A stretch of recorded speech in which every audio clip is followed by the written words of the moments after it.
What's up, guys? Socrdave David Kitchen here for the live in studio uh, sweat show. I mean, the sweat show here on DraftKings TV. The game has already started. Eric Decker already with a couple of catches, so that's good. We got some offense rolling, unlike last Monday night. But we have, again, a $10 million tournament going on tonight. $2 million to the top prize. Second place still gets $1 million.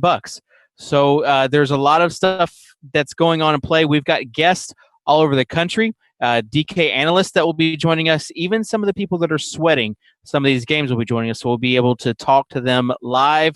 Let's take a look at the leaderboard right now. The Dugan brothers at 246.18. You've got MD Digico at 244.14.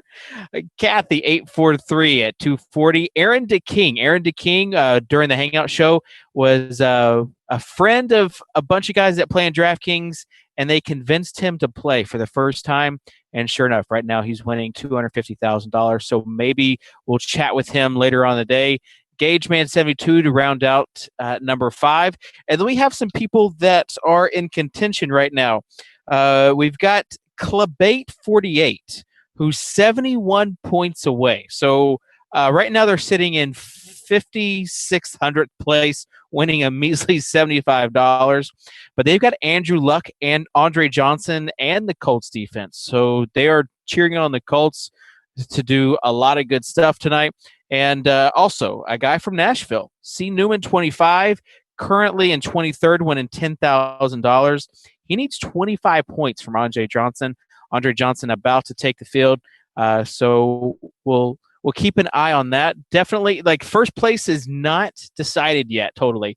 But you have to be feeling good if you are the Dugan brothers. So we'll kind of take a look and dissect his lineup later on in the show. We have DK analyst. Let's see. Do we have DK analyst Adam Levitan? No, we don't have him right now. So we're just going to go live. This is how the live show is. We're going to go to the next thing. As far as breaking down the Dugan brothers lineup, let's take a look right now at the Dugan brothers lineup. Marcus Mariota in the lineup. D'Angelo Williams, Danny Woodhead, Travis Benjamin, I'm sure will be a common theme tonight as far as people winning a lot of money. 0.8% owned, had a punt return for a touchdown, had 2 catches for touchdowns, and got the bonus point as well. Only had 3 catches and had 35.5 points. I'm saying probably that's near the top as far as most points per reception for a wide receiver. Also have Antonio Brown.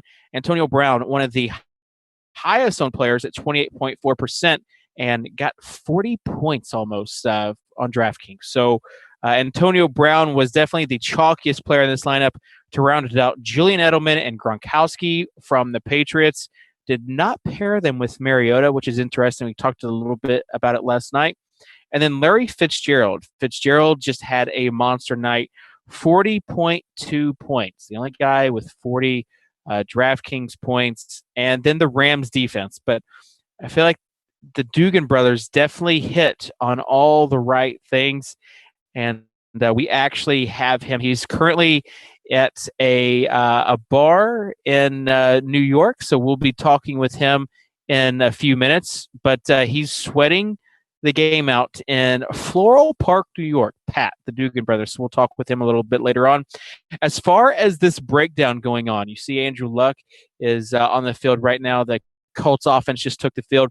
There are a few different players that a lot of people have. So this is a fairly highly owned game as far as people in it. Chris Ivory and Eric Decker from the Jets. And then you also had Andrew Luck, Andre Johnson, Moncrief, and the guy that just broke a nice little run there, Frank Gore. Frank Gore, a lot of people know him from the 49ers, and he's in the lineup. Andrew Wiggins was on the show last night. He'll be on again tonight, and he was talking about how he was rather high on Frank Gore. A lot of people choosing to go with Ivory. I think one of the storylines from this game, and for people sweating this, is that if you have a flex spot left, if you have a running back, a wide receiver left, because you could go a couple of different options. Last week, when some of these options were made, T.Y. Hilton was not going to be playing. Then it became that he was going to be questionable, then probable. Well, he is playing tonight. So the question is, who is Darrelle Revis going to be covering? And whoever he's going to be covering, you don't want to own that player. People thought it might be Andre Johnson. So we'll kind of take a look tonight at who Darrelle Revis is lining up on. But could be a huge game for whoever he's not lining up on. And the Colts had a penalty, so they're just running the ball. If you're, I'm especially looking forward to talking to Clubbate 48, 71 points away. And, we talk about the stack, Andrew Luck and Andre Johnson and the Colts. If the Colts just put up a decent night, get 6 to 8 points, then you're talking about you need 63 to 65 out of Andrew Luck and Andre Johnson, which would be a little bit of a stretch. They would have to have at least 2 touchdown passes from Luck to Johnson. But if you are this team, like you're winning $75 right now, all you want to do is just win more money. And because of some of these crazy performances yesterday, you've got a lot of the chalk, a lot of the popular teams that were heavily owned, and those guys didn't do well at all. Yesterday, not a good day for high-price running backs. Drew Dinkmeyer said it on the show last night. As far as backup running backs, they got all the points. So you had a lot of backup running backs. When you take a look at the high-price running backs, you had Jeremy Hill, who had 2 fumbles and didn't get anything for a high price. You had Eddie Lacy, who was hurt and was taken off. He's probable for next week, but he didn't really get much going last night. Marshawn Lynch, another guy as well. So as far as high-priced running backs, they didn't produce. The opposite end, the high-priced wide receivers, they did produce. Antonio Brown, Odell Beckham, Julio Jones, all those guys produced. Rob Gronkowski at the tight end position produced. The other guy that a lot of people were high on, Bennett, did not. So, that's kind of the storyline that we're looking at is this running back situation. And we'll be talking throughout the night about the running back situation and seeing how it goes. So we're looking forward to the night show. We have over 3.5 hours of content. So there will be plenty of guests, plenty of sweats. We take a look at last week. Here's what's happened. Like all the people that we talked to, it's like we were the kiss of death. All the people that we talked to before were at the end of the night, like in 60th place, and around the first or second quarter, they were not. So they were winning $1 million, winning $2 million. At the end of the night, they weren't winning that much, and that's kind of one of the tough things. But as far as last week goes, you take a look at like one of the ultimate sweats, guy with Carlos Hyde. Carlos Hyde got just enough yards to put the guy in first place. Carlos Hyde, another heavy owned quarterback. So I think we may have someone on the line. Adam? Oh, we have Pat. Pat, are you there? Yes, I am. All right. Pat, can you turn your camera the other way? Okay, just leave it how it was. All right, that's good. That'll do. Pat, how's it going, man? Any better? And you are currently winning $2 million. You just saw an interception right now from the Jets. What are you hoping for in this game tonight? The only person I'm worried about is Andre Johnson right now because there's a guy who's in 25th that needs 26 points from Andre Johnson to knock me out. The only other one I looked at was the guy you were talking about with Andrew Luck and Andre Johnson, all the way back in the. He needs like 70 points. I'm not worried about that guy yet. The guy who has a flex player of Andre Johnson, who needs 26 points, who's in 25th. And there's one other guy who needs 38 points, who has Andrew Luck as their quarterback, who needs 38 points from Andrew Luck, and who's in 107th place right now. Other than those two guys, I think I'm safe. And even if those two pass me, that still gets me third, and I'm content with $500,000. So, I mean, if you look at me, I'm a very good-looking guy, but I do need some work done. So this would help immensely if I get in the top three. All right. Pat, you are a good-looking guy. I will just go from one good-looking guy to the other. Let's talk about a little bit how yesterday went for you.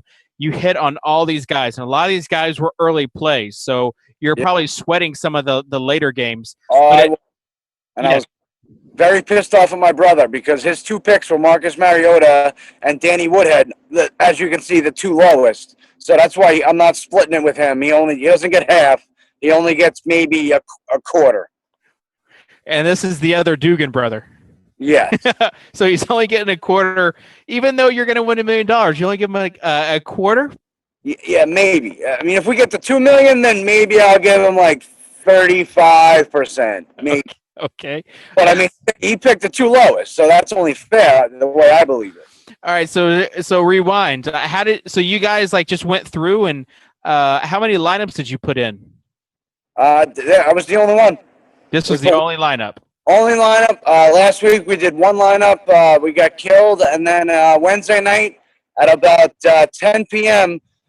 We just said, you know what? Let's just do one more time. We'll do it. And he picked Mariota and Woodhead. I went against it, but I went with it, and I picked everybody else, and it seemed to work out. And I've been sweating it ever since basically the fourth quarter of the 1 o'clock games yesterday. I should have popped about 7 Xanax since then, but I have. All right, good. Yeah, don't pop the Xanax just yet. Hopefully you're popping the champagne later on. Travis Benjamin, let's talk about him. 35.5 points, only 3 catches, but man, those were some big catches, and he had the punt return. What were you thinking when you just saw that right off the bat?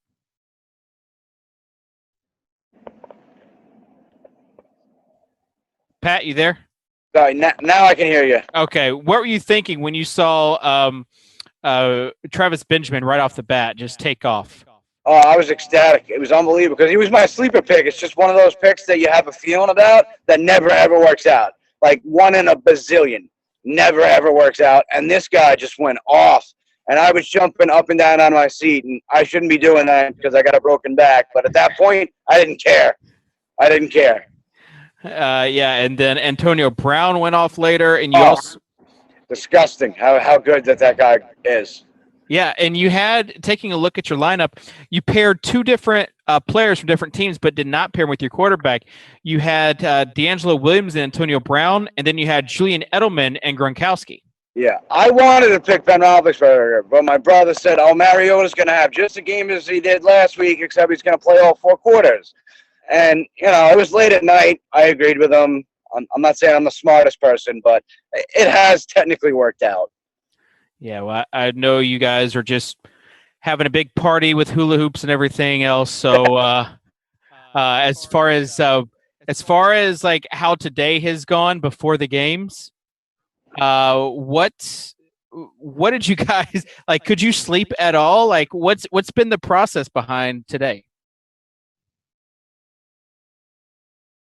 Years. I mean, I had one person say, can you lend me $100,000? I'm like, I don't even have it yet. And you're already asking me for money. So it's pretty surreal. Yeah, definitely. And as far as this game goes, Eric Decker just caught a touchdown.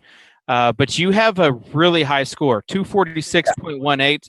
Regardless of what happens tonight, you're going to win a lot of money. As far as you're talking about splitting with your brother, talk about you and your brother. Have both of you always been in the sports? Oh yeah, since he actually taught me how to play soccer when I was a kid because he's 7 years older than me, and then we also have a middle brother. So we played baseball, soccer, basketball, football, every sport, everything imaginable. We played. We played in the street, backyard, anywhere we could. And since he was so much older than me, he would pick me as like you had the big kids and the little kids. He would always pick me because he taught me how to play and knew how good I was. So we've been together until he moved away to college. We were basically best friends, not just brothers. We were also best friends, and we still are to this day.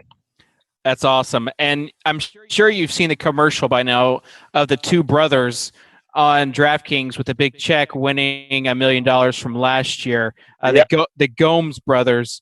And it seems like there's maybe a connection between the brothers winning this stuff.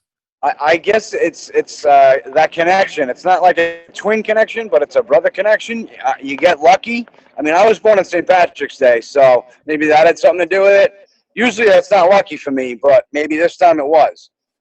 The stars have definitely aligned for you, so really appreciate you joining us. Like, you're having a good time at a bar there in New York. Are you a big Giants fan? Oh, I love the Giants. Giants, Mets. I'm wearing a Mets hat. I'm wearing a red Eli Manning jersey right now. So, yeah, I love the Giants. Love the Mets. Rangers. I don't like the Knicks. It's just I can't do it. I can't do it. It's too many years, too bad stuff. I mean, I just couldn't do it. All right. Well, Pat, we'll let you go. Enjoy your time there in New York, and hopefully we'll be talking through the evening with you. Hey, man, it'd be really cool to see you hold up a giant check at the end. So awesome. I would love it. I would love it. Awesome. Thanks for joining us, Pat, and we'll get you into the bar there in New York, and at the same time we'll bring on Adam Levitan. Adam is one of the DraftKings analysts. Adam, can you hear me? I can hear you, Dave. What's going on? Hey, you can hear me, unlike last night. It's a beautiful thing. It is a beautiful thing. Let's talk about what just happened. Eric Decker caught a touchdown. They also targeted him before that in the end zone. It looks like they're really targeting him heavily in this game so far. Yeah, before we get to that, why am I not with the guy at the bar with the Xanax in New York? I don't know. Like, whoever's with that guy is having a good time tonight. That's for sure.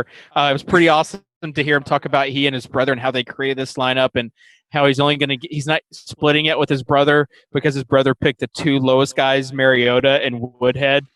But only giving him 30 or 35% is what he said. But just a crazy lineup that he had, especially with Travis Benjamin at 0.8% owned. Yeah, I obviously this was a great spot for Eric Decker. Everybody thought that, or they at least intimated that Vontae Davis was going to shadow Brandon Marshall, and that's what I saw in the first drive for the most part.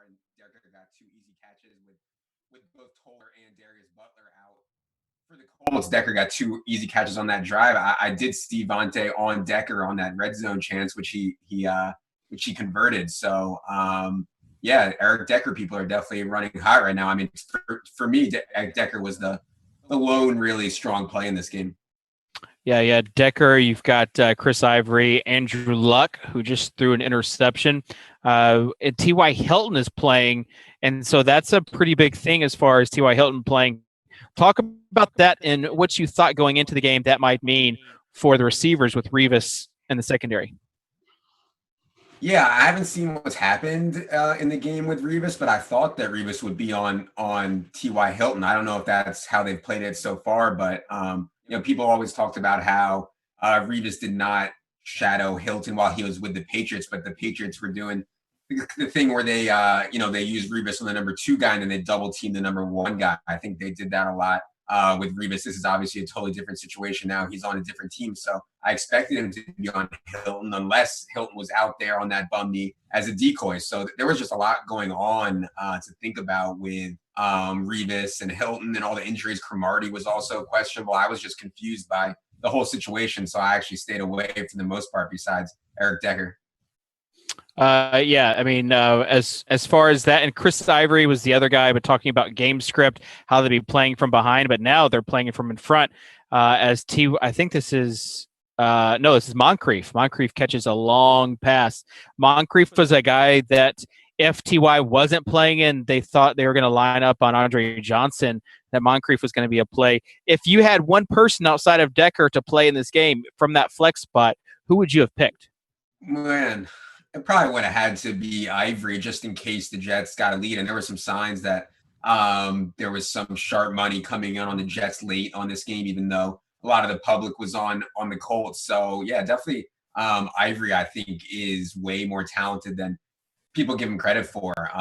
If you look at all the metrics like yards after contact, per attempt, and broken tackles, per rush and stuff like that, Chris Ivory is like right there with Marshawn Lynch among the league leaders the last few years, and now he's getting a big chance, I think, with the Jets. So we know that Indy can be run on. So I think Ivory was the number 2 play in this game, but I definitely thought Moncrief was in play too. There was just so many questions about the Revis situation. I ended up with 0 Moncrief. Yeah, let's. Another guy I talked about last night is Frank Gore. Andrew Wiggins was high on him, and Frank Gore so far breaking off some nice runs. He has 4 carries for 33 yards so far, and they're looking to get away from that Jet secondary a little bit. They're starting to go to the running game a little bit. Yeah, I mean, I don't normally take the old man value, and that's probably a big leak in my game. I didn't take the old man value with Larry Fitzgerald yesterday. I didn't take the old man value with Frank Gore. I did take old man value with Steve Smith yesterday for the first time ever, and I can't believe it actually worked out. But normally I would never take Steve Smith. So yeah, I wasn't on Frank Gore, but in this offense, we've seen guys like Daniel Herron, other kind of middling or sub-average talents, everybody except for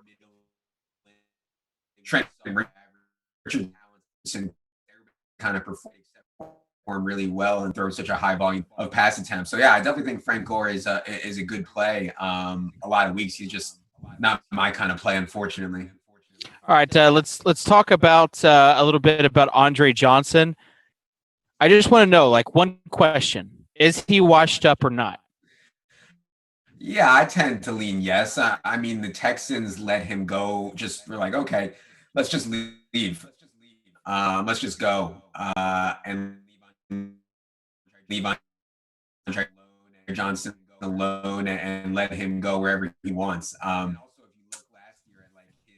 And also, if you look last year at like his per target numbers, DeAndre Hopkins, like, oh, well, DeAndre Hopkins had the same exact quarterback, yet he flourished while Andre Johnson really struggled. So, yeah, I think Andre Johnson can have a nice year in kind of a possession receiver role, an underneath target role, but I don't think he really threatens defenses too much anymore, although I can't see the game right now. Did he just score a touchdown or something like that? No, he has not. So they took a timeout. It's 3rd and 2. They have taken a shot at the end zone, but it didn't work out. So if they don't get this, they'll kick a field goal. But yeah, we were talking about a little bit earlier today. Obviously, going into the night, we were talking about it, and then next week on Sunday, I'll actually be at that game in the DraftKings suite, living it up. Tennessee is hosting the Colts. Wow. And with the Tennessee secondary, I just want to know, like, do you think Andre Johnson's washed up? Like it seems like he might be a good value next week if he's not. Yeah. So even if guys are washed up, like, I will love to use them against Bleedy Ree Wilson. Like, come on, washed up Andre Johnson is still going to go ham. But yeah, I'm sure that if Hilton shows that he's healthy in this game, I'm sure that Hilton will be one of the more popular plays next week. That's great. You're going to the game, you can see Hilton and them just light that secondary on fire. Yeah, I might do a Colt stack and just do a few silent fist bumps because I really think that Andrew Luck is going to have a nice little game next week as he throws it past the end zone. Yeah, complete. Say, what's the protocol for fist pumps in the DraftKings box at Tennessee Titans game?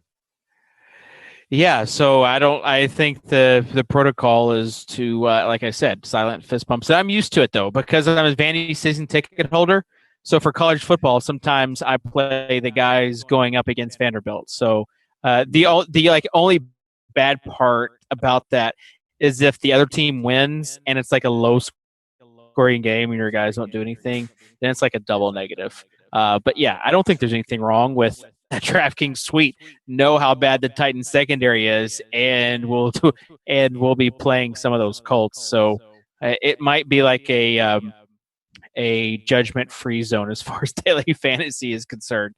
All right, Adam, you have a few minutes to stick around. Yeah, for sure. Sweet. All right, we're going to cut to break.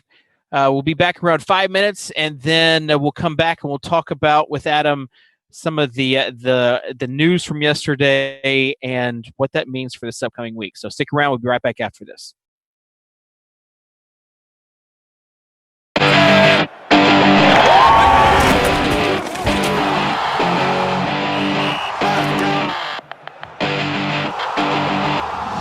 Hey everybody, Gronk here. Listen, subscribe to DKTV for all the best fantasy picks, entertainment, and strategy. We've got a whole roster of proven winners to help you gain an edge. Plus, they bring you behind the scenes with exclusive access to DraftKings VIP experiences and World Championship live events. Don't miss out. Subscribe to DKTV now.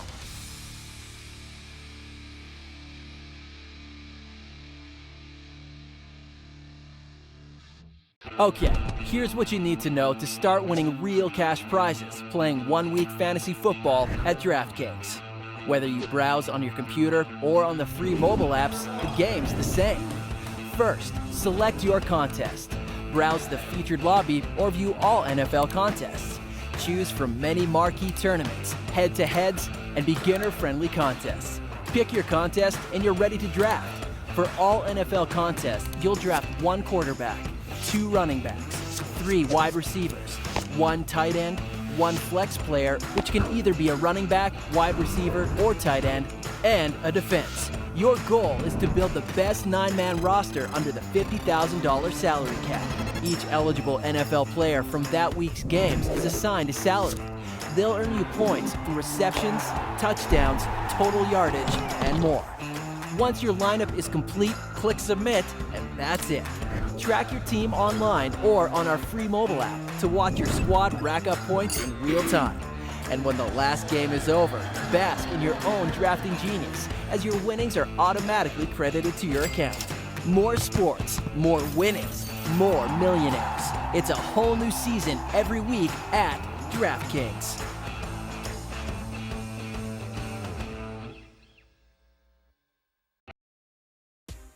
Oh man, I cannot wait to go over there and get. What? We're still going here? Are you serious? Oh man. What else do you want? We've gone about 4,000 miles. We've talked to team after team. By the way, how cool is this DraftKings Lounge? Check this out here in the Cowboys Stadium. All right, if you want to know, guys, we have interviewed player after player, coach after coach. I had the best time on this tour, I really did. But check out some of the other highlights of some of the biggest names in the NFL. Stop by the Glaze Across America DraftKings Tour Bus. You've got to be kidding me. Oh my gosh. Holy Toledo, man. Who gave you permission What? to put my picture on the side of this bus? Dude, are you serious with a fireplace right now? Are you serious? Wow, I'm so serious. Yeah, I don't think you're licensed to handle this vehicle. You like the bus? Welcome What do to you my think? bus. Oh, is it Welcome to your your bus? bus, that's it. TVs, right? Good setup. All right, sit your butt down with me, man. Why are you still doing this? Because I love it. I love it. I love it. The competitive part of it. You know, I love that part of it. In the back of your mind, there's always the idea of, you know, being a champion once again. Yeah, I think it's a completely fresh start. You know, obviously, a change of scenery, completely different system. It's just exciting to be in an offense that gives the quarterback so many options. You don't turn on until you start getting your butt kicked a little bit. But you kind of want to take that first hit because it's been since January, February since I've been hit last. Johnny's done a great job. I think he's in a great place personally, which has allowed him to be in a much better place professionally. Where have you taken the biggest jump when you came into now? You learn a lot of football. You really do. Every year, especially that rookie year, second year, third, you learn a lot. Last year's team wasn't good enough relative to the standard we've set and our expectations. And all of us, starting with me as the head coach, need to be better. I think the year 3 is a big deal. You know, that we've had the stability, coaches in place, a lot of the key players in place here now for 3 years. You want your receivers, they're all competitive, and they want the ball because they feel like if they get the ball, they can make plays, and they're going to help out the team. So Jimmy was my guy. I mean, Jimmy was like a younger brother to me. But it's not like we have to go out and find the next Jimmy Graham. No, we have to evolve. I felt for Ray. I think we all felt for Ray. And we all do a pretty good job of kind of compartmentalizing everything and going out there and doing our job. You know, he's confident in what he believes in. And he tells us all the time, trust me, I know what I'm doing, trust the process. He just challenging us to be the absolute best.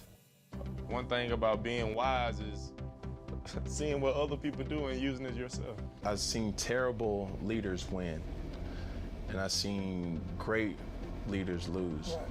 But what are we saying? The determining factor of all is what? If you win. We went 4-12 last year, so I mean, we can be worse, but how much worse can we get? We can only go up. So that's how I look at it. Worst part of training camp? The time here. You mean the entire thing? Yes. That's it. How great is that? Finishing off in style here in the Cowboys Stadium. Folks, that's it. Jay Glazer, I am taking off. DraftKings, thank you so much for everything. Make sure you play DraftKings all year long. Fox, thank you so much as well. You guys know I absolutely hate flying. I terrorized America in our DraftKings bus. Thanks a lot, folks. Hey, can we change that, by the way, to just say Glaze across America? Where's Jerry and Stephen Jones?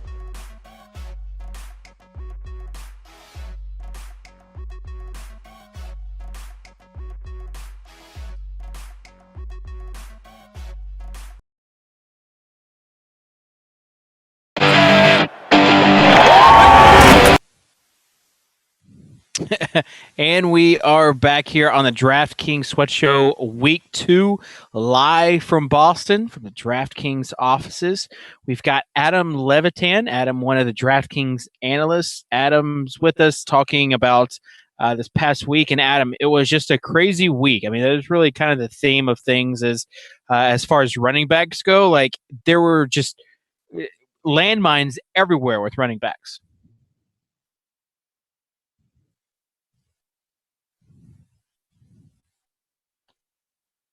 I don't think. Now we can hear you. Yeah, I was asking about landmines for running. Yeah, I heard it. I heard you, buddy. Yeah, and like there were no real running backs like I was super high on coming into the week. Like we kind of saw these landmines coming. I know of the top tier. I thought that the best play was Marshawn Lynch. I think you agreed, right, Dave? Yeah, I did. Yeah. And then for the lower tier, I really liked Tevin Coleman, who I think was going to have a big game, but he got hurt in the second quarter. And then the other guy that I liked was Amir Abdullah, which turned out to be a mistake because it's still kind of three-headed there to the point where Joique Bell gets the goal line work, or at least some of the goal line work, and Theo Riddick, somewhat surprisingly to me, got virtually all of the passing down work. So that left with Amir Abdullah with just 7 touches. Mark Ingram, I thought, was a play that could have gone off more. He did have 1 touchdown. He did get tackled at the half-yard line. And I know some people like Jeremy Hill who got benched for fumbling. So, yeah, I mean, the running back position is a mess. I think Dink talked about it last night. Without Le'Veon Bell, there's not that much stability up there. Yeah, and taking a look at D'Angelo Williams in pretty much all of the lineups that are doing good with 31.2 points.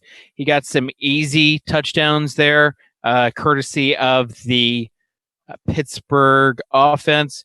But I'm looking at this lineup in second. And then M. Digiaco, I don't even know how you say the name. But they had Carlos Hyde in second place. And Carlos Hyde looked like he was doing decent. Drew Dinkmeyer last night said he felt like if you faded Carlos Hyde, you probably got a little lucky because he was actually catching passes and had something with his head, maybe even a leg contusion. Like he was banged up. He was going to actually, I think, meet and probably smash value because they were actually using him as a receiver. He had already set a career high with 4 catches, and that was early in the third quarter when he was checked for a concussion. So they take him back, they check him for a concussion, he gets cleared, but by the time he gets back on the sideline, they're already down by so much. They're just like, forget it, don't go back in. I think Carlos Hyde, if he had either gotten to go back in or never gone to the locker room, he probably would have finished with 7 or 8 catches. And also, Mike Davis came in and got some goal line chances, at least 3 or 4 of them, in garbage time, and maybe those would have gone to Carlos Hyde too. So yeah, definitely a bad beat if you had Carlos Hyde, and I thought Carlos Hyde was a pretty good fade in a large field tournament. So definitely lucky for those of us that faded him. Yeah, and it kind of makes Carlos Hyde more interesting to me next week if Reggie Bush is out again, that they're using Carlos Hyde in passing situations. Yeah, I mean, Carlos Hyde is an interesting play. There's a couple of a lot of backup running back stories, it seems like, from week 2 that it's always difficult to kind of translate into week 3. Let's take a look, though, at the perfect lineup, and one of those backup running backs who had a lot of preseason hype as far as season-long fantasy goes, Matt Jones. I know a lot of people were high on him. Matthew Berry, who's like a big Redskins fan, was talking about his love for him. But Matt Jones in the perfect lineup had 31.6% and 0% owned in the Millie Maker. Like, not even any Redskins fans took him. Yeah, and everybody was scared of the Rams defense, and obviously we didn't know how many carries Matt Jones would get. But if you played preseason DFS on DraftKings, Matt Jones was kind of a weekly play as a guy who was just tearing through the preseason. I think pretty obvious that he's better than Alfred Morris, and I think Alfred Morris kind of maxed out as a stud in the Mike Shanahan scheme. I don't think that he is like supremely gifted. Matt Jones is a pretty gifted dude, like big and strong, and drew some comparisons to Marshawn Lynch. I would expect there to be some kind of timeshare there going forward between Alf and Matt Jones. But if Alf were to get hurt, it would be an easy plug and play for Matt Jones, especially if his salary stays down around 5K or 4K or whatever it is right now. Yeah, take a look at this perfect lineup. And again, this is from yesterday only. Roethlisberger, Matt Jones, D'Angelo Williams, Fitzgerald, Antonio Brown, Allen Robinson, Gronkowski, and Travis Benjamin, and the Browns in the flex. Travis Benjamin and the Browns is a part of that double dip combo that Peter likes to talk about. But as far as like the perfect lineup goes, one of those guys, Allen Robinson, 0.5% owned, had a huge bounce back week with 36.5 points. Oh, yeah. And I think that a lot of us had at least a few shares for Allen Robinson in week 1 where he kind of got hurt and did nothing, or at least was banged up and did nothing. And then I think he had like 115 yards and 2 touchdowns in the first quarter yesterday. I think Allen Robinson, if you look at his kind of combine stats, just a total freak in terms of athleticism, especially with his vertical jump, which we love when we're looking at touchdown scores, and also with Julius Thomas out and the Jags projecting to play from behind a ton. I thought he would be just an absolute target monster this year, like literally among the league leaders in targets. And they did not need to fall behind big yesterday for him to rack up targets, but you can see kind of the talent level that he has. And if Blake Bortles can take a step forward, Allen Robinson is going to have a very, very big year. Definitely a mistake for me not to have any Allen Robinson yesterday. One of many mistakes. Yeah. Like we said, there was a lot of landmines yesterday. One of those landmines was not the Pittsburgh Steelers. I mean, talk about just a well-oiled offense. And what's scary, Adam, is that they didn't have Le'Veon Bell. They had D'Angelo Williams, of course, which, again, he's on like most all of the top teams, winning a lot of money. But Le'Veon Bell comes in this week after serving a 2-game suspension. What happens to this offense? Like, is Le'Veon Bell, I mean, the guy that was going first in most season-long draft, is he going to be a highly owned guy in week 3?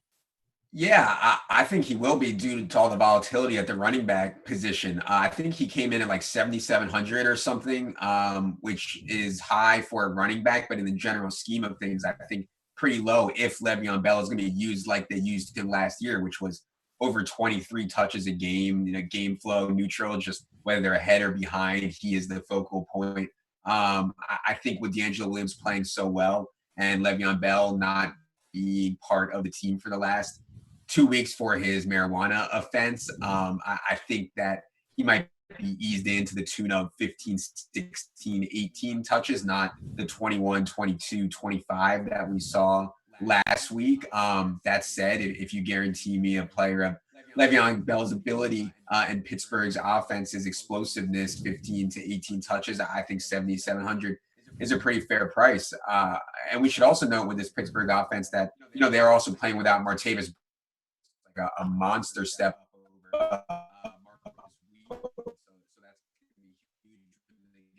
over Marcus Wheaton. So that's going to be huge when they get Martin offensive linemen who are due back. This Pittsburgh offense is pretty scary. Yeah, taking a look at D'Angelo Williams, he was a guy that a lot of people put stock into while he was at Carolina and never quite fulfilled those expectations. The whole year, or 31.2 points just in one game.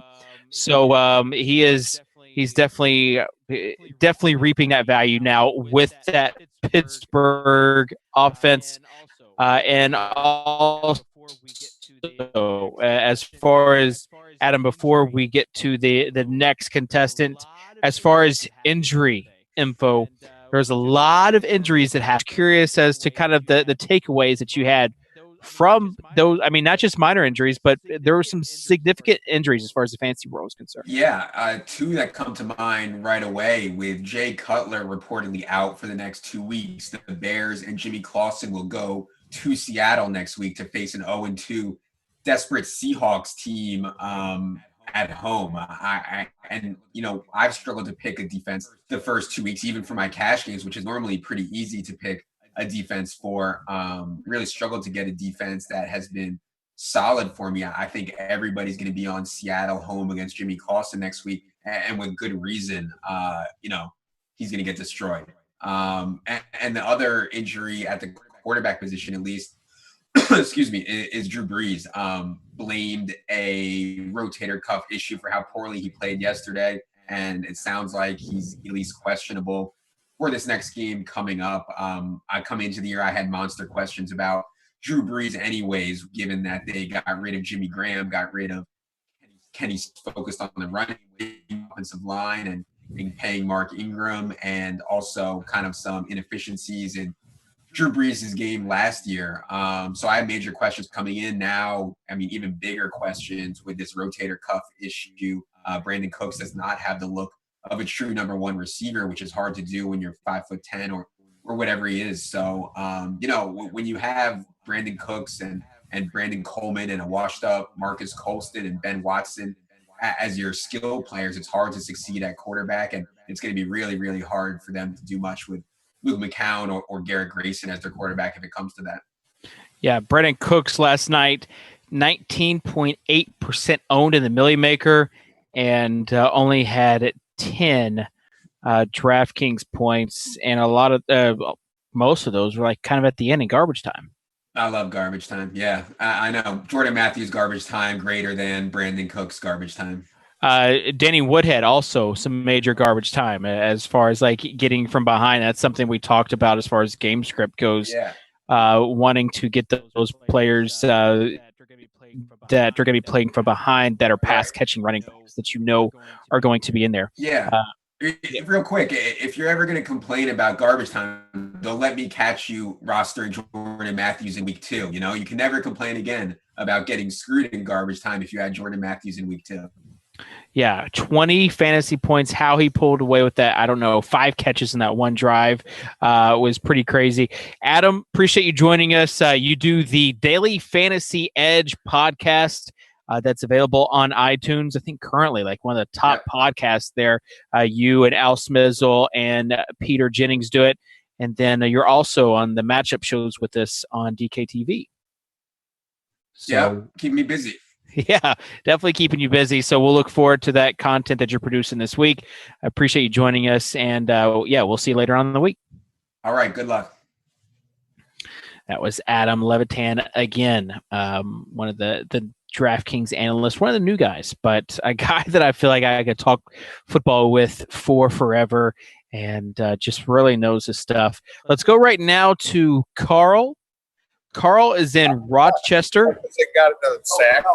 Did they get a sack? Yeah. And they've held them to 7 so far, yeah. Carl, are you there? 29-30. I am. How are you? I'm doing good. Carl, talk to me. You're from Rochester, and you're a few points down, but it seems like you almost do you want the Jets to score so it forces Andrew Luck to pass? Like, what are you thinking right now about the game? Well, I think the Luck needs to get off the dime, and he needs to get on passing. Yeah, so He's down. We got to get going. Yeah, you're hoping just for a little bit of offensive rhythm. Coming into tonight, you were winning $75, right. But you had 3 players playing. Talk to me a little bit about what you liked about this Colts offense and pairing them with the Colts defense as well, going up against the Jets on Monday night. Were you wanting to have a sweat tonight? Was I what?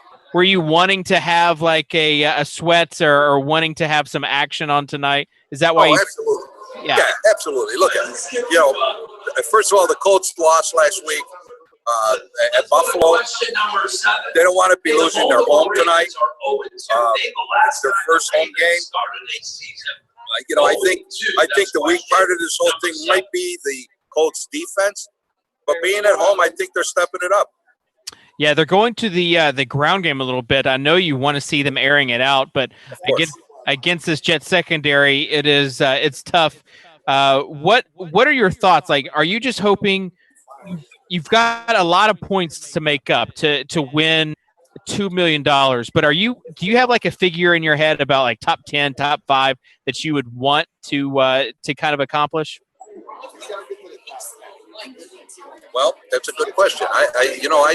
First of all, I can't believe I'm here. Yeah. But in reality, I'm thinking that I'm pretty good in around in the top 10 somewhere. I don't see where I can't wind up there. Yeah, in the top 10, you definitely have a shot. As far as your time on DraftKings, talk to us a little bit about how you got started with DraftKings. Actually, what's funny? I got started with DraftKings with golf.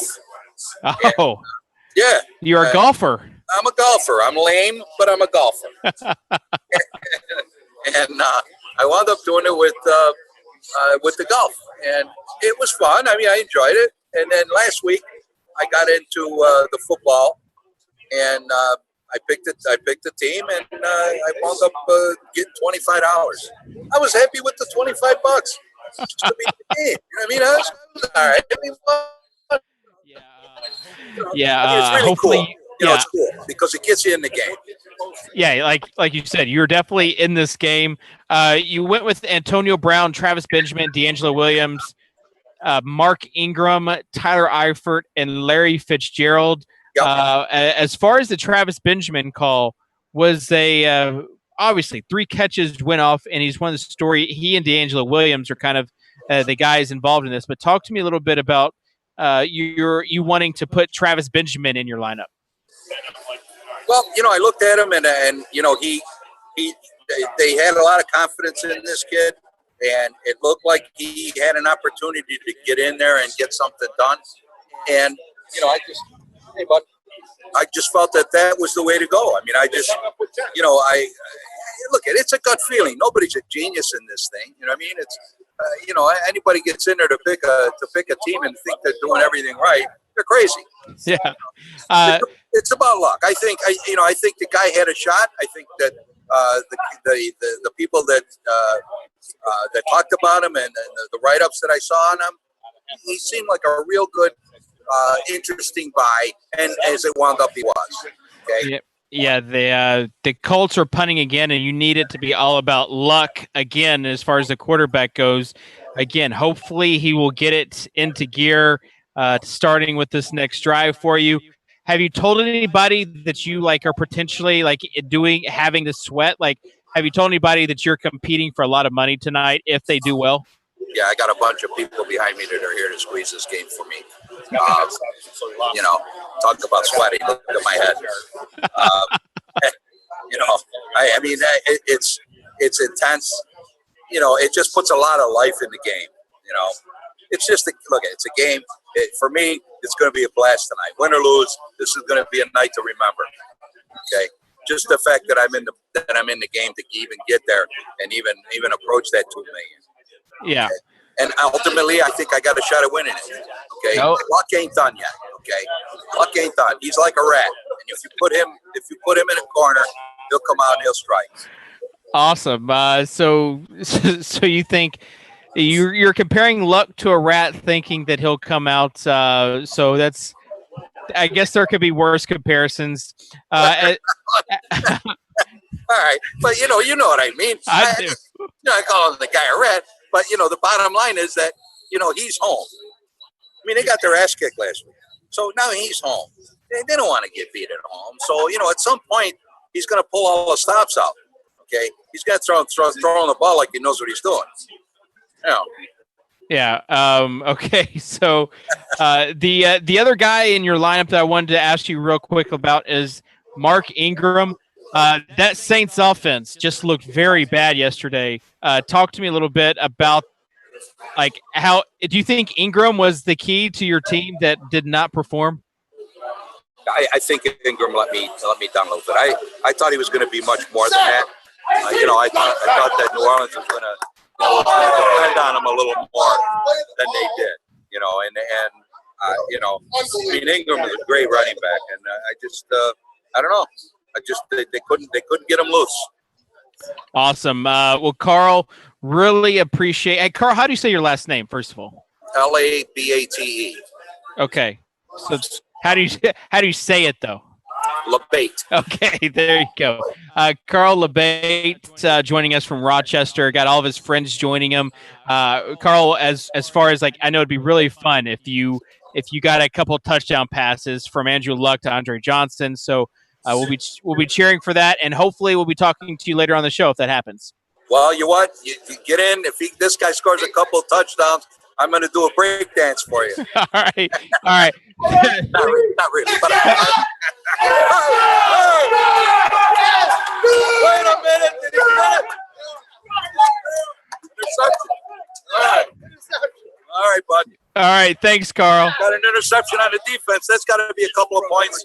Yeah, you got a interception from the defense, and maybe that can transpire into some offensive points. You heard all of his buddies just going absolutely nuts for him. And now we want to go to Aaron Kaola. Aaron the King. Aaron Ducking. Aaron, you were the guy that put in one lineup. Fourth and Stormy. Hashtag Fourth and Stormy. Follow him. Live tweet him at the show right now. I created this account less than 48 hours ago, and I'm in fourth place right now. I don't care what Andre Johnson. Get rid of him. Send him to the bench. We don't need him. Both those defenses are going down. I'm staying in fourth place. I'm a draft king. I am Aaron the Draft King. All right, Aaron the Draft King with us from Shrewsbury, Mass. Aaron, do you have anybody there cheering with you? No, I'm alone. You are alone. You've got your goggles on. Talk to me about what's going on. You're winning. You're winning $250,000 right now because your friends convinced you 2 days ago to play on DraftKings. Yeah, my friend sent me the link. I was like, okay, so I get a free entry into the Millionaire Matchmaker. Why don't I just come in fourth? I didn't want to be a jerk about it and just go into first place. I wanted to be like a gentleman. So I was like, fourth is what I'm aiming for. That's how I drafted my team. I got it, and here we go. I'm just waiting to see how the chips fly where they may, as the old saying goes. Do you can you turn down you might have a video on your laptop that's playing with us in the background. I feel like a caller. Can you turn down the radio a little bit? There you go. Also, can you show us what medal you're wearing? I think you're wearing a medal. So this is my lucky medal. I won it on a Carnival Cruise Line when I was 12. All right, so that's a Carnival Cruise Line medal. You're wearing a Carnival Cruise Line medal. I'm just my lucky everything. You're lucky everything. Okay, I got my lucky fraternity socks. Your lucky frat socks. Got it. I'm wearing my Syracuse sweatpants, go orange. This shirt is from when I was 11 doing motorcycle racing. Okay. Dirt biking. All right. Cross racing, always repping it. I got the Patagonia hat because I'm classy, and I was wearing these goggles when I had my first kiss last year on a chairlift. Oh man, that's like all the luck. And Andre Johnson. So as far as like, you don't have any players left. So what's worst case scenario for you that still is like a good day? Like what is like, if you win 100,000, like, are you looking just for that comp? No, now that I've seen the 250, I want it. I'm out for blood. You're out for blood. I've claimed it.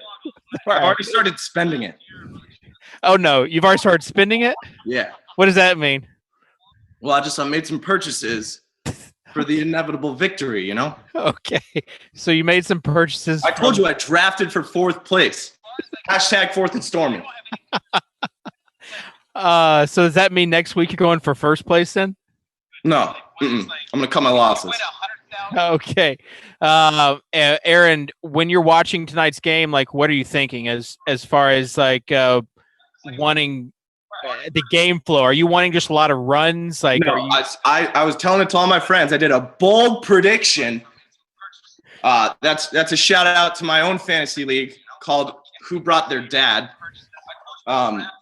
We do bold predictions, and mine was that it was going to be a 27-24 game, strictly field goals. 27-24 strictly field goals. That would be some sort of record. Talk to me a little bit about. I saw your friends tweeting like my friend just registered for DraftKings and is in 16th place, is in 11th place, and then one of the He invited me to the league. I've never played fantasy before. He would not let me into the league for the last 4 years because he told me I wasn't manly and didn't know football enough. Joke's on you, Park. I'm 2-0 in my own fantasy league too. You're using statistics and mathematics. Friendship. Hashtag friendship. So hashtag friendship. You're coming in with a little bit of a chip on your shoulder because why wouldn't they let you in for 4 years into the league because you weren't manly? Is it like, I feel like I don't think that they thought I was educated enough in the football atmosphere to be able to play competitively. But joke's on them. All right, so they got you into DraftKings. Obviously, you're feeling good. You're doing good. Saturday afternoon. All right, yeah, on Saturday afternoon. But what's going to happen for them if you win? Like, what's going to happen if you 250,000? Are you going to ship them like 25K or?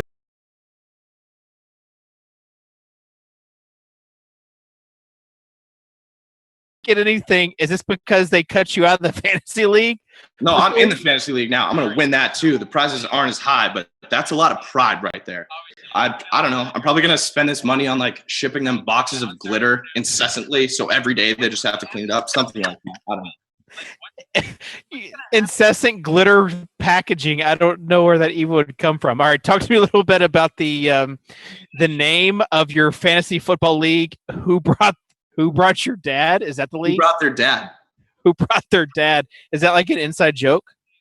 No, it's just we have a league, and then someone invited a kid that's 5 years older than us. His name's Reed. He's out in Texas. Who brought their dad to the league? Oh man, Aaron, I can safely say that you are you're one of the most entertaining guests that we've had on the show. That's solid news. Are you rooting for me? Actually, I take it back. Why don't I come back next week? Except I'll aim for 3rd. Okay. Yeah, aim for 3rd. Heck, you might be 800th, and we still probably will have you on next week just because you're so entertaining. So wearing all of your lucky stuff. Are you commenting at all with them? Are you talking to them at all about this? How has it been? Are you guys in a Skype chat or I'm FaceTiming my little.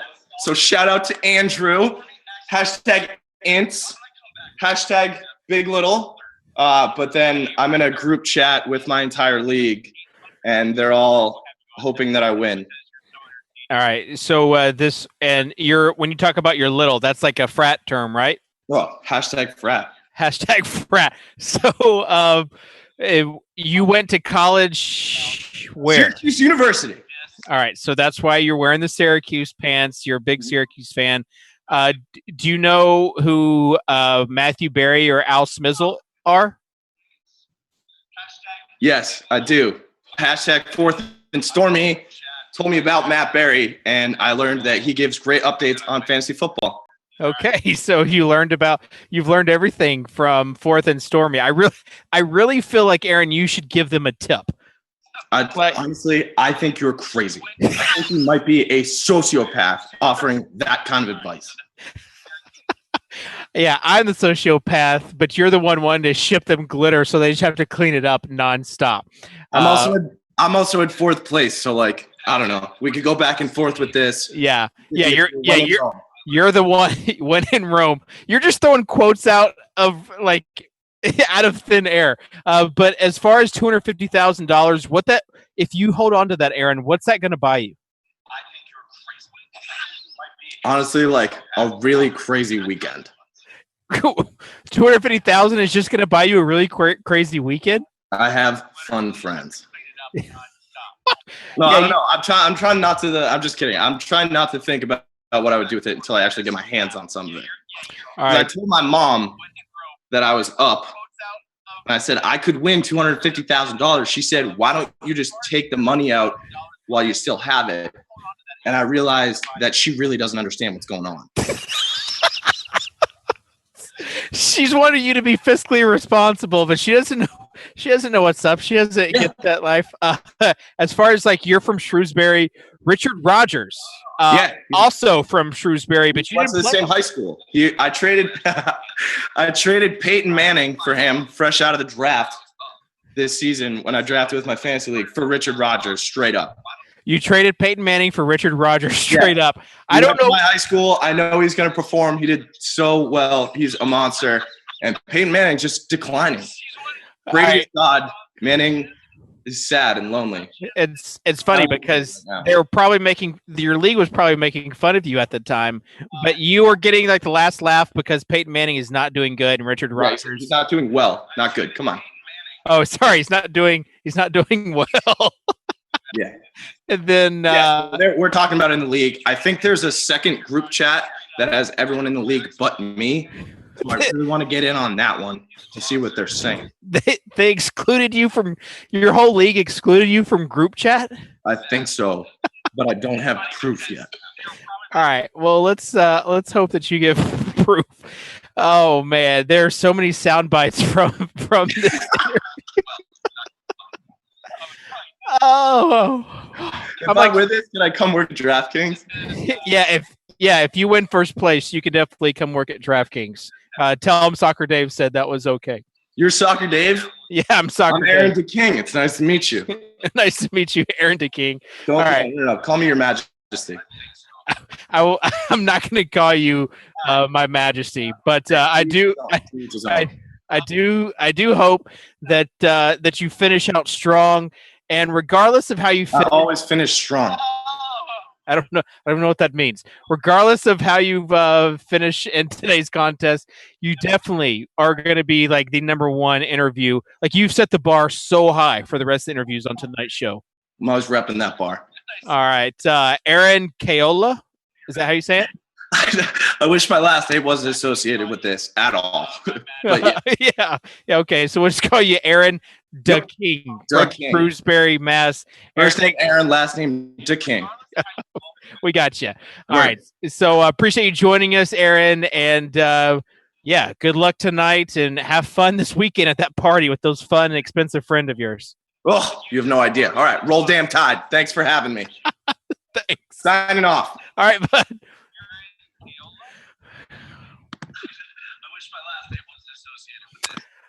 Oh man. If we can just take a second to just digest what just happened. He used every single metaphor that he could think of. he's talked about Syracuse and ended it with Roll Tide. Like I don't know if he's just pulling. I don't know if he's just pulling like a sport. Like he just like he seems like one of these guys, honestly, that that says he knows sports and doesn't. But it's clear though. It's clear though that this contrarian lineup that he put in is going to win him a lot of money. But the fact that they wouldn't let him in the season-long league for 4 years, the fact that they have blocked him out of chat, and the fact that he traded Peyton Manning out of the draft, he drafted Peyton Manning and then traded for Richard Rodgers. This guy's 2-0 in his season-long draft. You see, like, he's the fun guy. He's the guy whose money you think you're taking in the season-long league. And probably my favorite line was, my mom said, you should take that money out and just save it. And he said, well, you obviously don't know what's going on here. So, oh, man, I don't even know how we're going to come back from that, but we will. We're going to take a short break, and then we'll be right back after this. Thanks for sticking around.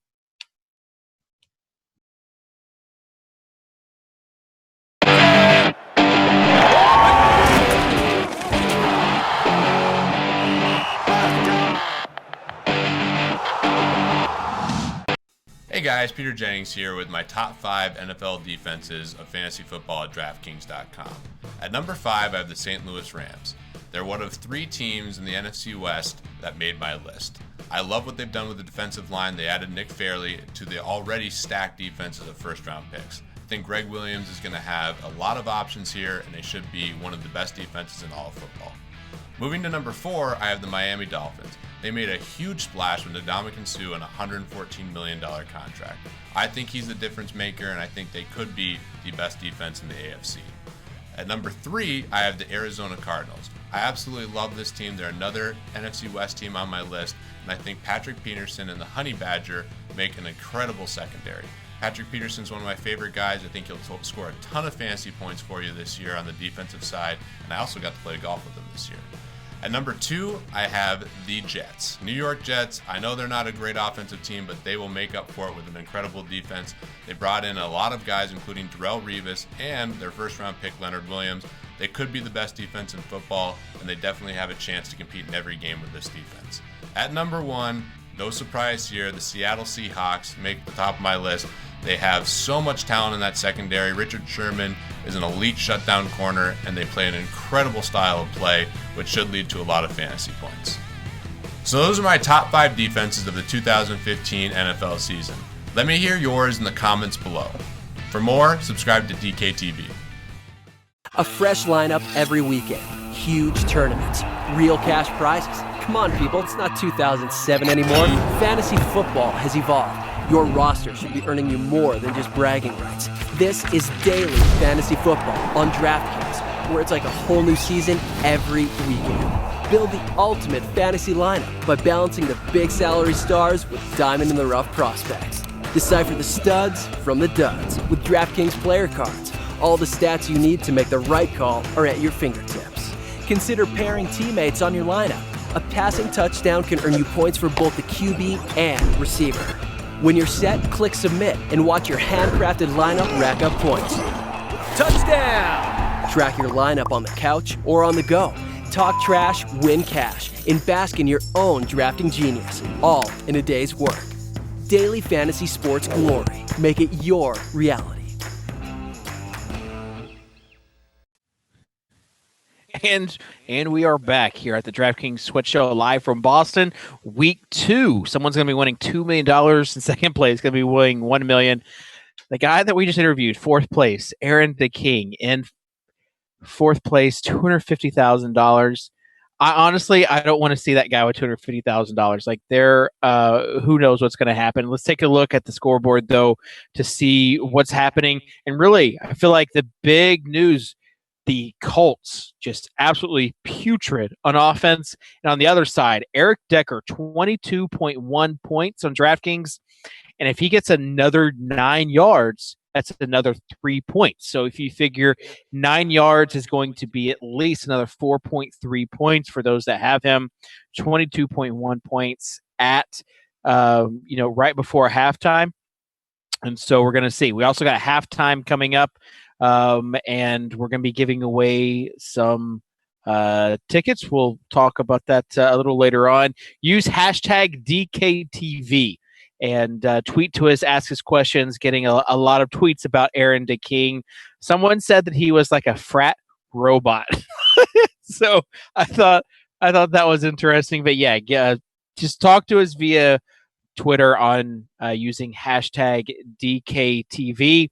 As far as like what's going on right now, we're going to talk to some other analysts, some DraftKings analysts. But this game, you had Vontae Davis go. The Jets looking surprisingly decent and running some clock right now with Chris Ivory.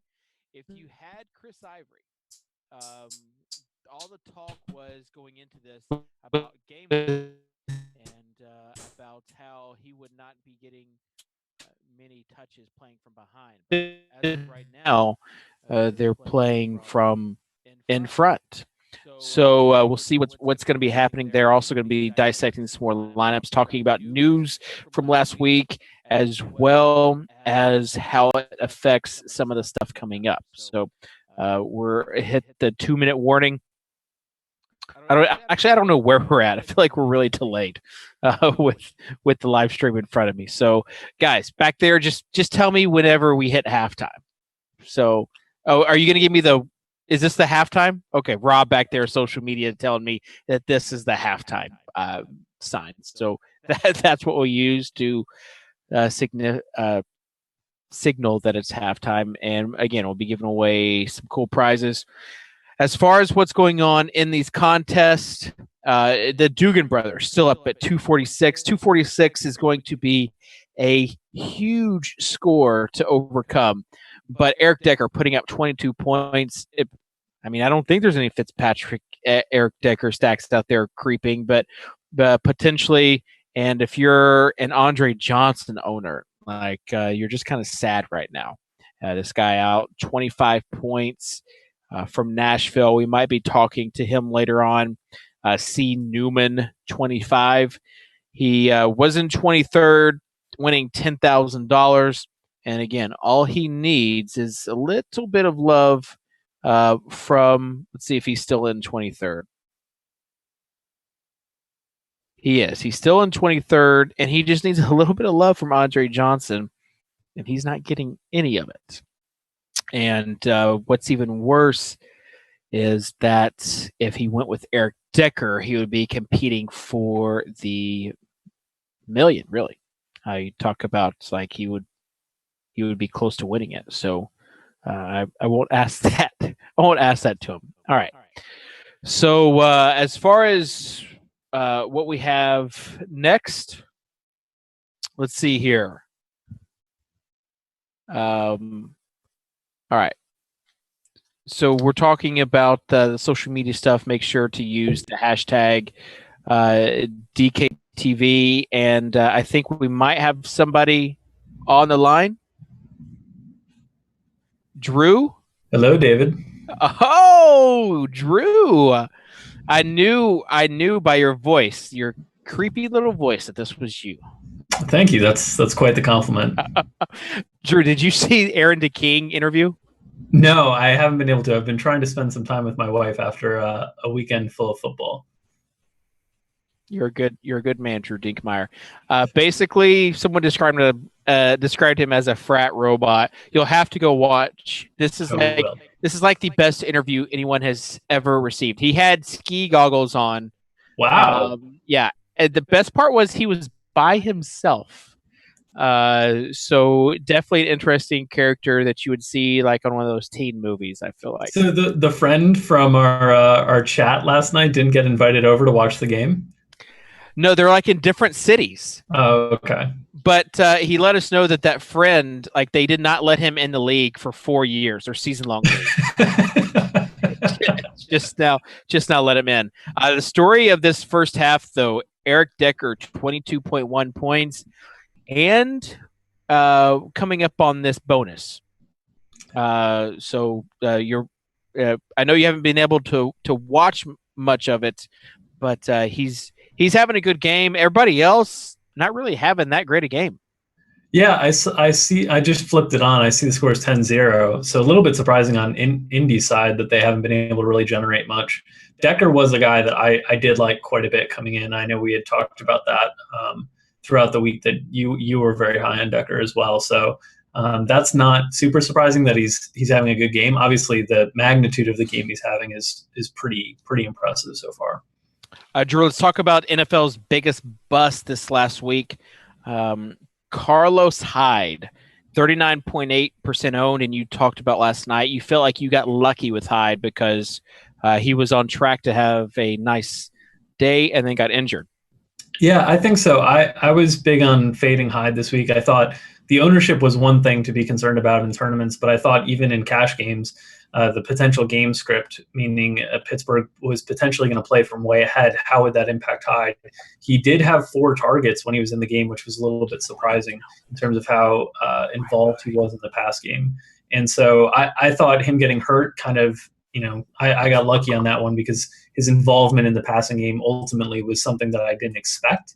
And it was something that if he had been healthy, he probably would have produced even without the game script concerns. Yeah, and as far as like the injury, that was a major storyline from week 2. It seems like injuries, and then is that Andre Johnson? I think it was Andre Johnson with his first catch. So injuries, and then you have the running back situation. Running backs were just terrible. And most of these teams that are competing for the million had D'Angelo Williams. Talked a little bit about this with Adam Levitan earlier about this Pittsburgh offense is only going to get better. They're having all these guys back from suspension and injury. Your thoughts on Pittsburgh this year?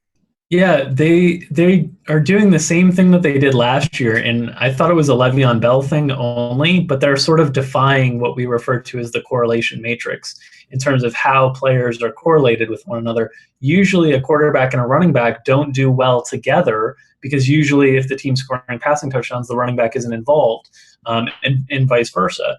And they were able to do it again yesterday where D'Angelo Williams had a big game and Ben Roethlisberger had a big game and Antonio Brown had a big game and Heath Miller had a big game. And it's pretty incredible. The biggest takeaway I had from their offense yesterday was they're the first team in the NFL this year with the new extra point rules that has said, screw it, forget the kicker, we're going for 2 often. And I think that's really important for daily fantasy owners to take note because those extra 2-point conversion opportunities are extra point potential for your players. And we saw Antonio Brown and Heath Miller each get one yesterday. Yeah, and we also talked about how it used to be that you would never take a running back and wide receiver from the same team. And these teams that are currently winning a lot of money, again, have D'Angelo Williams and Antonio Brown on the team, and feel like as far as teams that are doing well, like it was just kind of a weird week with lots of injuries. Let's talk a little bit about this upcoming week with the injuries. You've got guys like Tony Romo who's going to be out, Jake Cutler who's going to be out, like other guys that got hurt yesterday that are going to be like probable, or probable questionable. So what are you thinking already about injuries? It seems like it's going to be like one of those days where you want to sit by your computer for the latest news. Yeah, absolutely. And it's going to be something to monitor all week long. We saw last night Eddie Lacy go down, and that's obviously a big one if he's unavailable because James Starks, isn't a very expensive option. And then we saw today Tevin Coleman, the injury report on him was that he's probably going to miss a few weeks as well with the rib issue that knocked him out of the game yesterday. So that might free up some cheap running backs. And so far, the story early on in the season from a DraftKings and daily fantasy perspective has been those cheap running backs. We haven't seen the big running back performances from the expensive guys. So I think that'll be something to follow heavily throughout this week.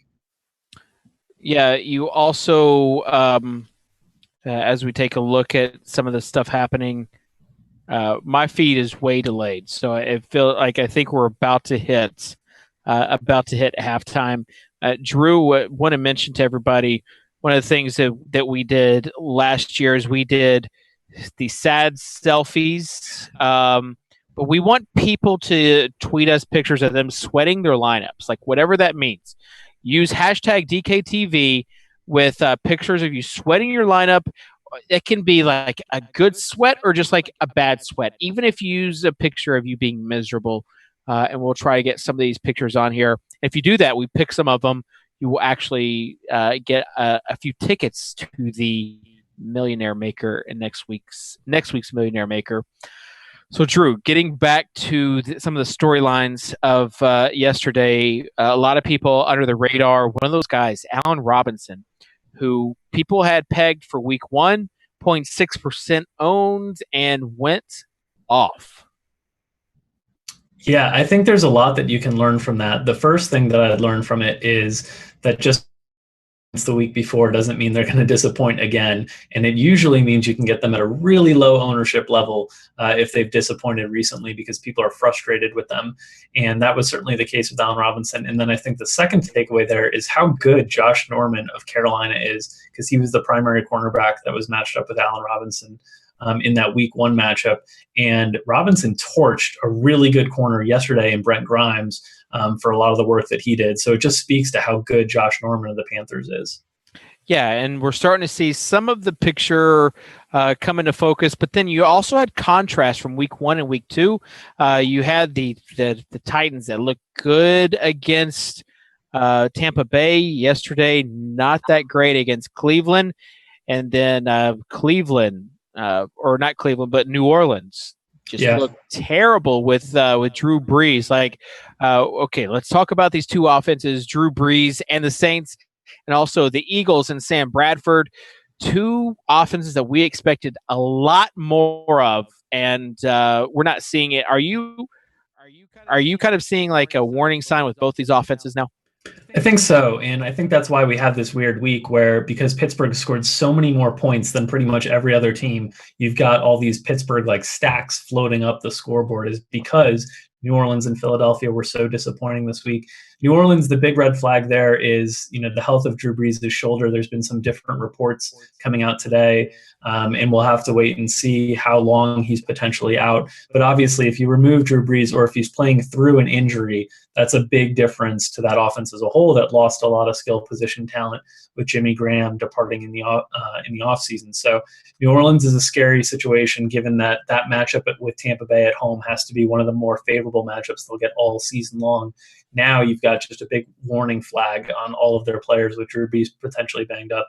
And then Philadelphia, the thing that was so disappointing with them is their offensive line just has not gelled at all. And we saw it yesterday. We talked about it last night on the Hangout show, that they can't move the ball forward with the running game because their guards are just getting blown off the ball. And I think that is starting to impact their timing. And that's a timing driven and a rhythm driven offense. So they've got a tough matchup next week with the Jets, another defense that's very good. We're seeing that here tonight. So I think, it's going to be, it's tough to have trust in Philadelphia going into next week. Although I will say, because of how poor they were this week, those guys are going to be super low owned next week in tournaments. Yeah, they're definitely going to be a tournament team, but they're kind of seen as a cash game team. Also, garbage time, a name of the game with Jordan Matthews in that game, 20 points, and most of it came on that one drive. You also had Woodhead, who did well in garbage time. As far as like the whole game script thing, that's something to keep in mind as far as players that might be getting some points from behind. And another one of those guys was Tyrod Taylor, and he was one of those low price quarterbacks that you talked about earlier that did well. And man, he turned it on in the second half, and the low price quarterbacks did fairly well yesterday. Yeah, and that was the key. The key, it seems, these first 2 weeks so far has been low price quarterbacks, low price running backs, high price wide receivers is what it seems like it's been early on. Week 1, we had Julio Jones go bonkers. Week 2, we had obviously Odell Beckham Jr. and Antonio Brown go bonkers. And it didn't really matter that you had the best scoring quarterback, because I think that was Ben Roethlisberger. It didn't really matter that you had him. It mattered that you had a cheap quarterback that allowed you to afford the high-end wide receivers or the high-end wide receivers in Gronk and not spend up at running back. And that's what's sort of worked these first 2 weeks. It'll be interesting to see as we get some of these higher-end running backs back into the fold, the Arian Fosters, the Le'Veon Bells, if that strategy continues. But certainly the story of the first 2 weeks has been those cheap quarterbacks that can get their points and still allow you the salary cap space to go invest in some of the high wide receivers. All right, I got a few questions from Alex Munoz. Alex was the guy that they convinced Aaron DeKing to play. Is Antonio Brown matchup proof? Should we just lock him in every week? I'll also add to that, Drew. I want to know, like, Antonio Brown and Gronkowski. Like, are those guys matchup proof to you? I think so, because a lot of times also the thing with Gronk that I think some people might have overlooked this week is the fact that when they have a tougher opponent that they're facing, they're more likely to feed the ball to their best player because he's the guy that's most likely to be able to beat that defense.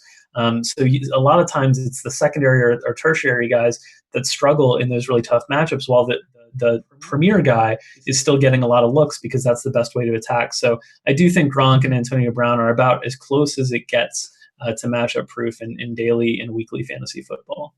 All right, we definitely have some comments talking about the previous guest. What's the over/under? Magic Honky Sauce asked about how many days it will take Aaron DeKing to blow through the 250,000. He'll take the under regardless. So I have to watch this interview. I'm excited now. Drew, I thought Dominic last week was going to be untouchable. For at least a month or two into the season. I mean, Dominic from last week was pretty amazing. I'm telling you, like this is on. I'm not even like hyping it up like too much. Like this is on another level that you can only understand after watching this. Another question. This was kind of sums it up. Was Aaron DeKing a setup at Jeff Geeler 1, or was that a drunk mini Gronk? Like, oh my God. The guy was wearing his lucky everything, including a motocross shirt from when he was 11. Wow. He had a cruise ship medallion that he got like when he was 9 or 10 around his neck, literally wearing lucky everything. And because the guys, like these guys that got him, convinced him Saturday afternoon to throw a free lineup in by depositing, like what happened was basically he said he's not going to give them anything except for for incessant packages of glitter so that they have to just clean up all the time. Like, oh my gosh. I had a friend send a wedding invitation that was covered in glitter, just covered. And as soon as you opened it, glitter exploded all over the place. And they thought it was hilarious, and my wife did not. And so I can already feel the pain of those league mates that are going to get that box of glitter, because that is a nightmare. When you said you thought it was hilarious, is that I didn't think it was hilarious. My friends thought it was hilarious. I didn't think it was hilarious because I knew immediately what my wife was thinking as glitter was everywhere. Yeah, I bet you didn't think it was hilarious. You thought it was fabulous. All right. So as far as other questions, we'll try to get them on here again. If you're just now tuning in, use hashtag DKTV, and we'll get to some questions, and also send us pictures of you sweating your lineup. Man, I'm sweating after that interview. Like my cheeks hurt from laughing so hard. That's got to be tough when you're the lone shark there doing the interview, and the interviewee is so entertaining that I'm sure you get thrown off your game a little. Yeah, bit. and I couldn't even keep it together for this one. Like I just was laughing, and like he was throwing every sort of sports phrase he could think of. Like it was kind of clear that like he's not like really like he just knows stuff that he hears. So yeah, he closed the show with Roll Tide, or closed the interview with Roll Tide, even though he's a big Syracuse fan. So he was like Nuke Lelouch, it sounds like. Yeah, was using air quotes like he said, because my friend said I wasn't manly enough, and like I don't know. He was just nuts. We have some pictures. All right. Dre44 at DWJR83 shows us a picture of himself sweating right now. So Dre44, you get a free ticket. That's good stuff. He's got like, Drew, can you see this picture right now? I'm pulling it up. Yeah, I've got the yeah. Okay, he has the Sam Bradford look in his eyes. Like that was Sam Bradford's eyes. Yeah. Yeah. So good stuff there. Yeah. So hey, maybe he can win $1 million off of that from next week. So you also we can hopefully get some more pictures in there. Again, use hashtag DKTV while we're waiting for those pictures. Drew, as far we talked about the biggest bust, Amir Abdullah was another big bust, but defenses, huge bust, bust in the. Let's just move on.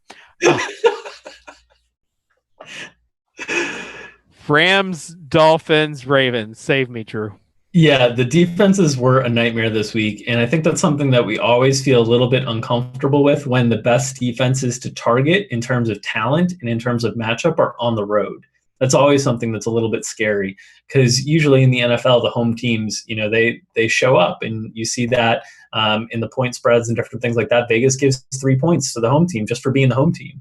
And we kind of saw that. Jacksonville upset Miami, Oakland upset Baltimore, Washington, whether people think that was an upset or not, they beat St. Louis as well. So those three defenses that look so talented and looked so good in the first week were really frustrating in week 2. And I think we'll get better matchups as the season goes on. This first 2 weeks, we've just had a lot of the weaker teams in the NFL. We've had a lot of them playing at home, and that's been a little bit disappointing. I know we've had the Bears at home twice. We've had Jacksonville at home. We've had Oakland at home. And when those bottom-feeding teams are at home, it's a little bit more difficult to kind of trust those defenses. I know next week a lot of people will certainly be on the Seattle Seahawks with the Bears traveling up to Seattle. Yeah, there's a lot of games next week. Week 3 is going to be an intriguing week as far as who to play, those matchups. Also, some of these bad teams, can they come back? Like Colts, they have not looked good at all through a game and a half. They're playing the Titans secondary next. All right, let's take a look at Brian Lawley at big_problems_. He says, need Marshall to get 17 fantasy points, and this is for a couple of dollars. I don't know what I'd be doing if it was for 1 million. The lighting not great, but you can see like he is he's sweating that $1 million really hard. So Brian, like you might not know what it's like, but next week maybe you would know. Maybe you would know because you get a free ticket. So as far as that picture, that's good stuff. But Drew, bounce back teams week 3. Do you have any already? Yeah, I think Seattle's a big one. That matchup with Chicago is just so favorable. The Bears are just such a bad football team, and I know it all too well since I'm a Bears fan. So I think Seattle will bounce back in a big way. Obviously 0-2. I think defensively they'll bounce back. Marshawn Lynch will probably have a big game. In terms of other teams, I'm interested in seeing specifically the Detroit-Denver game. I know that's a Sunday night game, and Detroit's just looks so bad early in the season. But Sunday night home games, those primetime home games, usually the home teams show up. I know that's not the case tonight with Indianapolis. But I'm interested to see what they do. And then on Thursday night, the Giants, they've had just 2 heartbreaking losses to start the season, and they get a division rival at home. It'll be interesting to see if they're able to bounce back on the short week. All right, Drew, trivia question. Highest owned players in winning lineups. All right, you've got the top 5. Give me 3 of the top 5 of the highest owned, not like the highest owned in the Millie Maker, or the most popular players on winning lineups. The most popular players on winning lineups. So okay. Lineups that are cashing. Okay, so I'd go Antonio Brown. 1. I'd go Odell Beckham. Nope. Ooh, that's a little bit surprising. D'Angelo Williams for sure. Nope. Really? Oh man, I'm way highest owned players. Like these have to be like players that were highly owned. Oh, okay. I thought okay. I screwed up the question then. Yeah. I will go with Gronk. Nope. All right. I'm not good at trivia. That's pretty clear. Just think of the chalk. Just think of the chalk from yesterday. Woodhead? Woodhead was not one of them either. All right. You're terrible at this. I'm very bad at this. Antonio Brown. I got that one. 52% owned. That's the only one you got at 39.5 fantasy Started points. off so well. Carlos Hyde. Okay. Even at 5,100, one of those situations where it might have opened up salary other places, like not spending on Lacey, Lynch, or Hill. Murray. Yeah, another one. So Hyde, Terrence Williams at number 3 at 4,200. He was 31.88 of winning lineups. Julian Edelman at number 4. Jarvis Landry at number 5. Julio Jones, Rams D, Mark Ingram, Amir Abdullah, and Jason Witten. So Rams D. That just goes to show how bad the defenses were this week. That they can still be in a winning lineup with like 4 points. Yeah, it goes to show you just like you didn't have to have like a perfect lineup to cash in the Millie Maker because there were so many. All right, let's take a look at some of these pictures. We have some good ones coming in. All right, let's see. Let's start with K. Heasy Jr. All the luck in Ivory, and as you can see, he is covering his eyes in this one. He's doing the one eye pick. So, Kahezi, you get a ticket. All right, next, and this one's a pretty good one. Ardek K15, and he has on some sort of like toboggan. He is shirtless, and he's doing like a "woe is me," or maybe no. I think he's like wiping off the sweat. Yeah. So Ryan, you definitely get a ticket. That might be my favorite so far. The look on his face is priceless. And then Joey Reynolds 24. He said, "Eric Decker, I need you to help me break even, please." I feel like Decker's holding up his end of the bargain there. Yeah. I feel like if you still need Decker, then you really didn't hold up your end of the bargain. Yeah, like how bad is your team if Decker is already not making you lose all the money? And I'm only saying that of experience because Decker is like currently holding up some of my teams. I need a few more points out of him as well. Like at this point, like, hey, I'm greedy because I don't want to lose as much as I thought I was going to lose yesterday. I'm not sure, Drew, if you saw, but I actually tweeted that I needed a subtle sign that's when Eric Decker, if he went off, and Matthew Berry tweeted that I should do something, something that probably our producer Ben wouldn't have appreciated. Did you see that? I did not see Matthew's tweet. I'll have to go back and look for it, though. I did see some unusual suggestions come in. I did not see Matthew's on that one. He said I should say F that, or no, F yeah. Screw you, all you Marshall owners. Eric Decker, take that. Rip my mic off and just walk out of the room. So I guess we know what Matthew would do if he had a Monday Night Sweat Show, right? Yeah. No, if we definitely want to get Matthew Berry like on the Sweat Show as someone sweating a lot of money. Hopefully that would be amazing. Hopefully we could the Godfather of fantasy. Yes. Jarvis. Oh, that was another thing. I asked, since he's from Syracuse, I asked Aaron DeKing if he had heard of Al Smizzle or Matthew Berry. He said, "Yes, I've heard of Matthew Berry. He gives some of the fantasy advice." Like you could just tell the way he was talking. Not the biggest fantasy guy. All right, Jarvis Smith at J_2_O. That's way too many underscores for me. He says, "Throw the bleep ball to Dwayne Allen already. 5 points away from 250 in a Sunday-Thursday slate." Ooh. And you can see by his shirt like that is like just raw emotion going on right now. All right. Some of the pictures coming in are insane. Yeah, I don't have the feed up. I just have what they're feeding me. I'll have to check the feed later. But we have some breaking news. Vontae Davis out with a concussion. Oh wow. So if you own some of these guys on the Jets like Ivory or Decker, that kind of helps you out a little bit because that's a big break for Vontae Davis, who's a pretty stellar guy on that Colts defense. Yeah, he's one of the best corners in all of football. So that's a big loss. And I see Ivory. It looks like Ivory's not doing anything tonight, which I know he had the injury concerns coming in, but I was most concerned about game script for him. And this game script is perfect for Ivory, but it doesn't look like he's doing a lot. I don't know if he's been severely limited by I think it's a hamstring injury he's dealing with.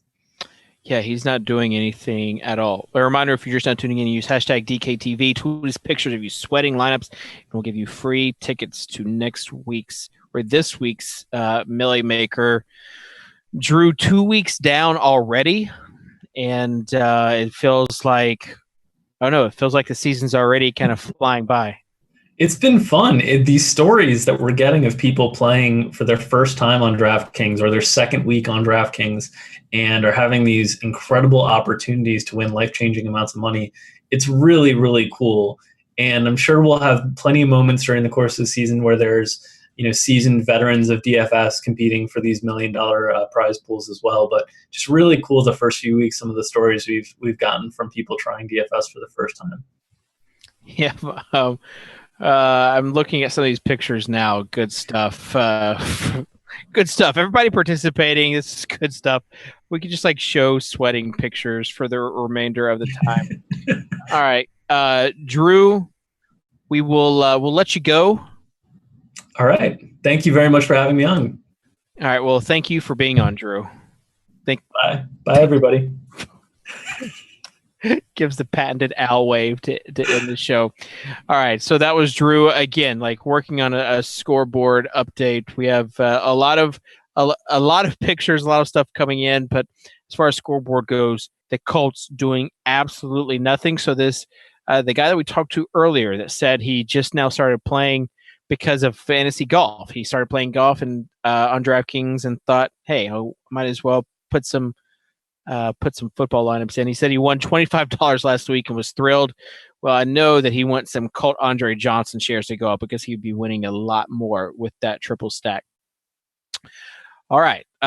So we're getting ready to go to a break. Before then, let's take a look at some of these top fantasy scorers by position.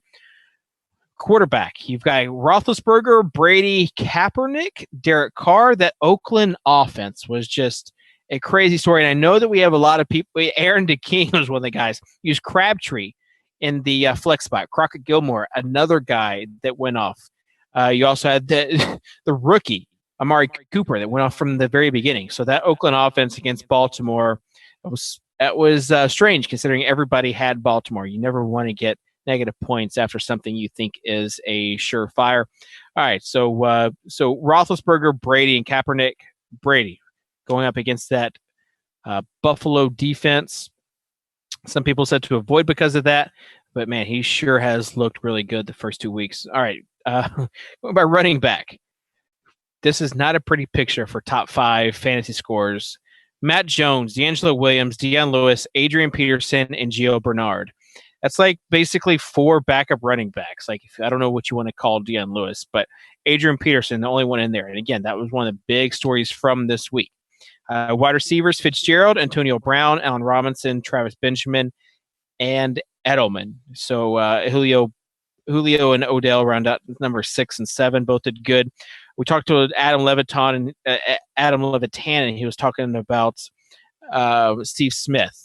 He had 10 catches for 150 yards, just a ton of catches. Tight ends, Gronkowski, Gilmore, Fasano, Ebron, and Eifert. Jordan Reed at number 6, but Gronk was clearly the play.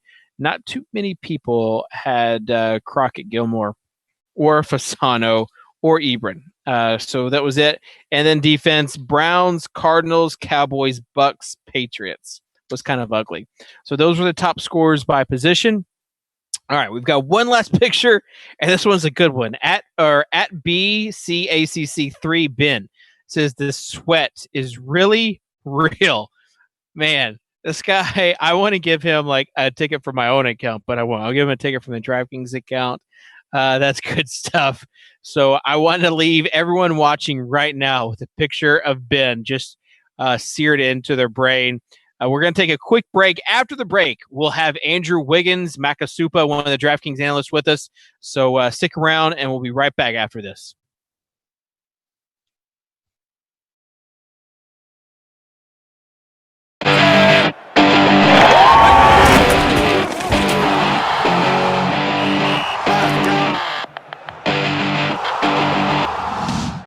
Hey guys, Peter Jennings here, and I'm going to give you my top 5 running backs for the 2015 NFL season at DraftKings.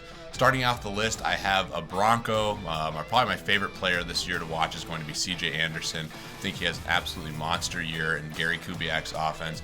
Offensive line should be good. They're going to obviously be able to run the ball, and Peyton Manning should help him get in the end zone. At number 4, I have Jamal Charles, who I think is an elite upside play. Always can break the big play, and he's really good in the passing game, should catch a lot of passes. Andy Reid's always got a lot of fantasy points for his running backs, and I think Charles has another great year.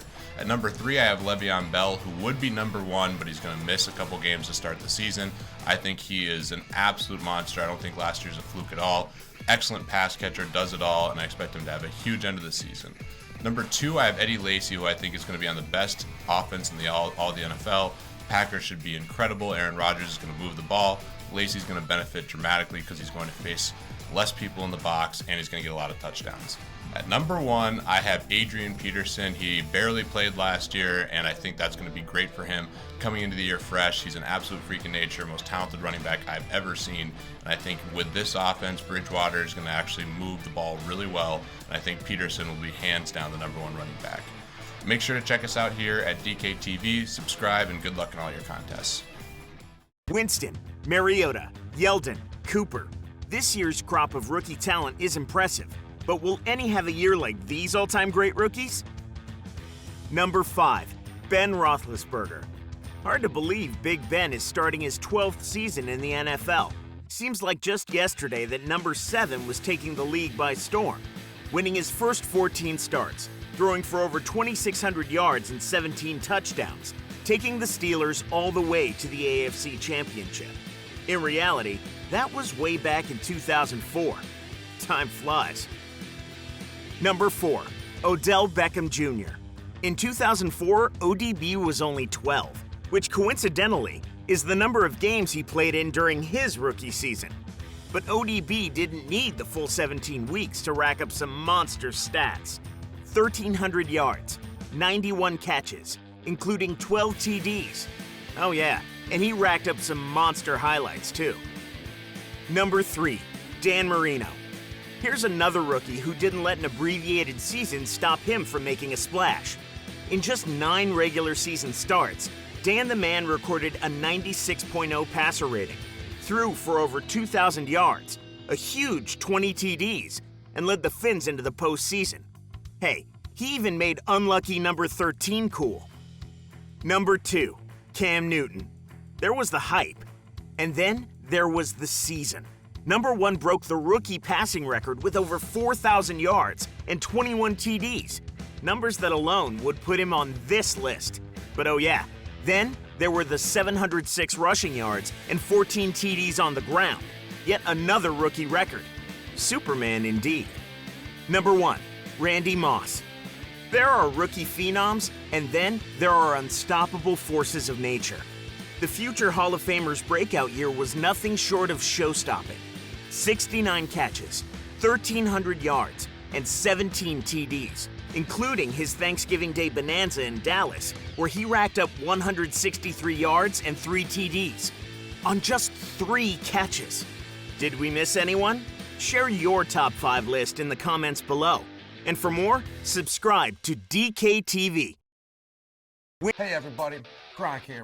Listen, subscribe to DKTV for all the best fantasy picks, entertainment, and strategy. We've got a whole roster of proven winners to help you gain an edge. Plus, they bring you behind the scenes with exclusive access to DraftKings VIP experiences and World Championship live events. Don't miss out. Subscribe to DKTV now.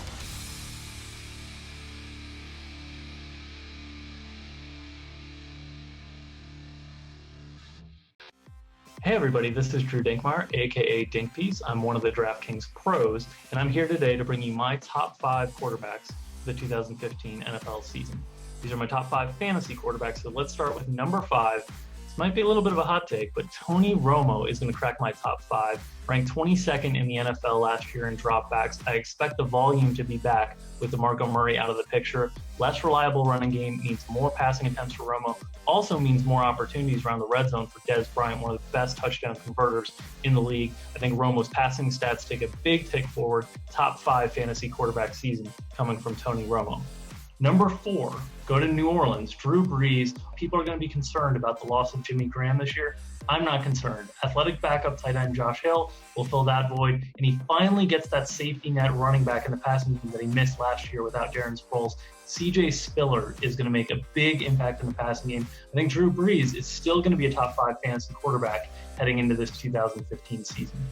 Number 3 on my list is Russell Wilson from Seattle. He finished number 3 last year in fantasy points at the quarterback position. He's not going to replicate the 850 rushing yards or the 6 rushing touchdowns, but the presence of Jimmy Graham in his offense will allow for more pass play calling around the goal line. That's going to lead to more passing touchdowns for Russell Wilson, and I think it'll mitigate some of that loss in rushing total. He probably won't put up the same overall totals, but I still think he'll be the number 3 overall fantasy quarterback. Number 2 on my list is Aaron Rodgers. He's the number 1 quarterback in all of football, but in fantasy football, he's number 2. They play in so many blowouts in the second half, and he just doesn't get as much volume in his main dropbacks as my number 1 fantasy quarterback. Rodgers is still the best in the game. Jordy Nelson's back. Randall Cobb's back. They brought the whole gang back, added some new pieces. They're going to be great offensively, and Aaron Rodgers is going to lead the way. He's my number 2 fantasy quarterback heading into this 2015 season. Number 1 overall for me is Andrew Luck in Indianapolis. He gets that soft schedule in the AFC South, Tennessee and Jacksonville 4 times a year, easy defenses to pad stats against, has the running component that he makes way in the end zone, gets some bonuses there, and also has more weapons this year than he's ever had before. They didn't invest in the defense in the draft. They invested more offensively. I think they're going to be in a lot of shootouts again. Andrew Luck, a lot of volume, still remains the number 1 fantasy quarterback for me. So those are my top 5 fantasy quarterbacks here on DKTV. I want to get your top 5 fantasy quarterbacks heading into the 2015 season. Drop them in the comments. Drop us some notes on Twitter. Hashtag it DKTV with your top 5 quarterbacks for this upcoming season.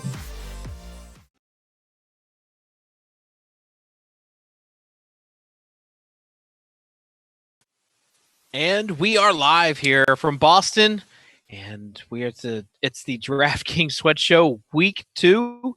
We have with us Andrew Wiggins, not that Andrew Wiggins, the more athletic Andrew Wiggins, Maka Supa. Andrew, are you there?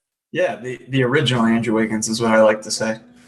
The original. As far as like what you're seeing in this game, like tell us, for those who haven't been really paying much attention, like what's been happening? Well, Indy's not looking very good. I think that's partly just because maybe they're a little banged up and they're just not in the rhythm. But Jets defense also is, I mean, everyone knows it's a good defense, but maybe it's a little bit underrated. They've looked very good themselves. Yeah, and then you also have the Jets defense you talked about. I'm watching right now. We're a little bit delayed. So the Colts are in the red zone. How far behind am I? They're still in the red zone, and I think they just fumbled. Yep, they did, and the Jets had the ball. So the troubles continue for Indy. Yeah. I think it was Josh Robinson that fumbled, but I just kind of looked up at the last second. So whoever the running back was, nope, it was Gore. Yeah, Gore started off really strong. That would explain the tweet by Matthew Berry. He said, serves them right for not using Gore. But Gore was your boy. Yeah, well, I thought he was going to be a good play in the Millie Maker, and mostly because I didn't think anyone was going to own him. He was just going completely overlooked. I had him as an okay play, not a great play, but also not a terrible play. And it seemed like a spot where things went like I thought they would. I thought Indy was going to be scoring. I thought after struggling week 1, they'd come back at home, look pretty good. They were a 7-point favorite in this game. So if they got out to an early lead, it seemed like it could be a spot where Gore would be running a lot. Maybe he could get 1 or 2 touchdowns. He's always capable of that, especially in this offense. And when you're getting a guy that's 1% owned, it seemed like a great spot. So I didn't know he would be 1%, but I'm not that surprised. The action has not been there tonight. So anyone that has Gore, it's not really working out for him. Yeah. As far as like anyone who has this Colts offense, it's not really working out for them at all. All right, top value plays as far as value dollar divided by points, Andrew. All right, I did this with Drew with another one. Give me 3 of the first 7, we'll say. Okay. Larry Fitzgerald, of course, is in there. He's number 6, yes. Okay, wow. It's got to be Travis Benjamin. Travis Benjamin is number 1, so one more. I assume he was minimum. He was 3,400, actually. Okay. They only threw the ball like 15 times. Yeah, he only had 3 catches and had 35 fantasy points. Yeah. Man. Antonio Brown? I mean, he was expensive, but... No, come on, Andrew. He's not going to be a value. He would have to get like 90 points. No. Travis Benjamin, Crockett Gilmore, Matt Jones, Anthony Fasano, Allen Robinson, Larry Fitzgerald, Deion Lewis. Robinson, yeah. Michael a lot of guys I didn't Crabtree on my teams, unfortunately. Listen, this was just a weird week. Like, let's call it what it is. Like, this was not like the week that anyone expected at all. Like, I can't think of a week like this where the highest owned players, like the highly owned players, have been this bad. Like, there have been so many landmines, especially from the running back position. Like, I'm just hoping that the running back ones or do something in week 3. Like, I'm tired of seeing all these backup running backs doing stuff. Yeah, I think what we've seen so far is, and Drew was talking about this a little bit, that there just haven't been that many good matchups. And when the matchups kind of are in the favor of a team, they've been on the road for the most part. And that makes it difficult. Like, you always want to try and favor playing people at home. And like this week, we had a lot of really good defenses that were seemingly in great matchups, but all of them were on the road. They all ended up struggling. And I think the same applies to the position players. And I've looked ahead to week 3, and honestly, it kind of looks like more of the same, where there's not really anything that stands out as like, okay, that's a great game to target. And it seems like the games that have been deemed the games to target so far have been the ones that involve the Cowboys, and they keep running the clock down like they were doing last year. They've done it twice now. And again, that's what we're going to see next week. It's Atlanta against Dallas. And so that's probably, like, to me, the game that might have the most fantasy goodness, and the rest of it's not a lot of good matchups. So I'm still going to be wary of attacking anyone that's playing Dallas just with them eating up the clock. So I'm not really sure what games I'll target next week, but it might be more some of this weird kind of outcomes that we've seen so far in week 1 and 2. Yeah, definitely a weird week 1 and week 2 when you talk about the week 3, like bounce back games. I was talking with Drew, like this Colts offense facing the Titans, and you saw like their secondary, like kind of night and day from the Tampa game. So Colts offense, yay or nay in week 3 for you? I'll probably have some of them. They're on the road though, so it's like if they're getting Tennessee at home, I think I'd feel pretty good about it. I don't know. The one team that I really think is, and I think Drew mentioned them, but the team that looks like they'll really have a good bounce back is Seattle, because they're at home and they get the Bears. I think they'll be putting some points on the board. The Bears defense is not good, just like it was last year. And obviously Carson Palmer and crew had no trouble throwing all over the Bears. So, and Russell Wilson, like he made some errant throws last night, made some mistakes, but he was running. And I think that offense is eventually going to get into a rhythm, and getting the Bears at home might just be that opportunity to get everything clicking. Yeah, and taking a look at some of these lineups as far as some of the winning lineups, guys like Antonio Brown was in the lineup, and we had a question: do you think he is unstoppable? Like, do you think he is matchup proof? I asked this to Drew, like Antonio Brown, Gronkowski. I would probably also add Julio Jones, who had a good week 1 and week 2. Do you think those guys are matchup proof? Yeah, I think so. Last year, for me, it was more of the elite running backs like DeMarco Murray and Forte come to mind as guys that, even when their prices got high, they were still good plays every week because they were just so involved. And fast forward to this season, we're seeing that the elite running backs are either in different situations or they're just not performing as well. So you haven't really had that reliability at the running back position, but a couple of the wide receivers have been very good, and Antonio was great all of last year. He seems to be continuing it this year. I don't see any reason to think that won't continue. And Julio, with Shanahan there, like it's very clear that it's a priority to get him the ball. He had 15 targets this week. He caught 13 of them. He had a touchdown call back, so they could have been even bigger. And when you're looking at DraftKings scoring with the PPR, knowing that he's going to be getting all those targets both on short and long passes, like it makes him a great play. And then Gronk, I think that they're going to continue to be throwing the ball a lot. Brady's looked great. Their offenses look good. They had a lead, and I know it's tough to run on Buffalo, but I still found it interesting that they hardly ran the ball this week. So I think we'll probably see more of that, and Gronk's a threat to score 3 touchdowns any game. So I think all of them are going to be very, very good plays week in and week out. Yeah, and reading the mind of Bill Belichick is difficult and not something I would advise doing, but you had LeGarrette Blount, who did absolutely nothing last week. It was all the Deion Lewis, but Deion Lewis did put it down on the ground. Like, I'm wondering if people go with Deion Lewis again week 3. Is this going to be like one of those just random weeks that he decides to ride with Blount? Well, I think it just depends on what the game situation is. And then if they're a favorite and it's one where they're just going to want to grind the clock, I think you'll see LeGarrette get involved. But this was a spot that even though they were in the lead for most of the game, it's just so tough to run in Buffalo. They didn't really do it. And so Deion Lewis was out there, but he still didn't have that many carries. Most of his activity was in the passing game. I think he had 9 targets. So it was just one of those games where they're throwing a lot of short passes, and that was kind of the de facto running game. But you're going to see who are they playing next week. They get Jacksonville. So that could be a spot where LeGarrette gets involved again, and they're just grinding down the clock. So I think there will be times to target him, but it is always difficult to try and guess what Belichick's going to do.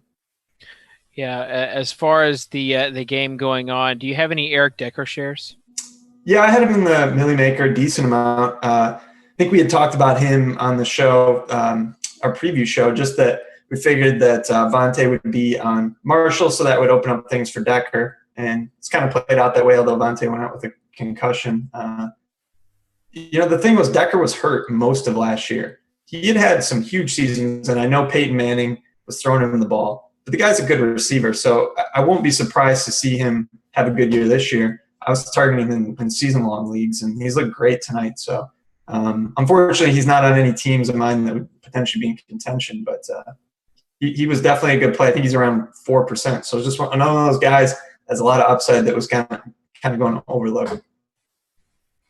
Yeah, and talking about guys that went overlooked, Jarvis Landry, another guy who we thought might have a good game, didn't really realize the amount of offense going to cover wide receivers in this game with Miami and Jacksonville.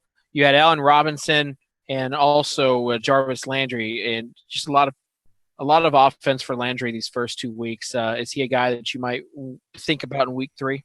Absolutely. He's looked really good. He's very involved there. It's just all these short passes that he's getting over the middle, and Tannehill just feels comfortable he's kind of the safety valve to get the ball to him. And when he throws it to him, he's pretty much going to catch it. So I like him a lot, especially with the PPR scoring. I expect what we've seen so far to continue. I think their running game will be better, but they really did struggle to run the ball. I was big on Lamar Miller this week, and that didn't pay off. He ended up getting hurt, but he was ineffective before he left the game. So since they weren't really getting it going running, they just kept doing these little short passes to Landry. The offense, I thought they would move the ball a little bit easier, but Tannehill still threw for a lot of yards, and I think you'll continue to see more of that. You have Dante Moncrief now with 13.9 points, 89 yards, 5 catches, and then 14th place, Zudell's has him. So if we could take a look at the leaderboard and focus on Zudell's, we'll see the lineup that they have. Gio Bernard in that lineup.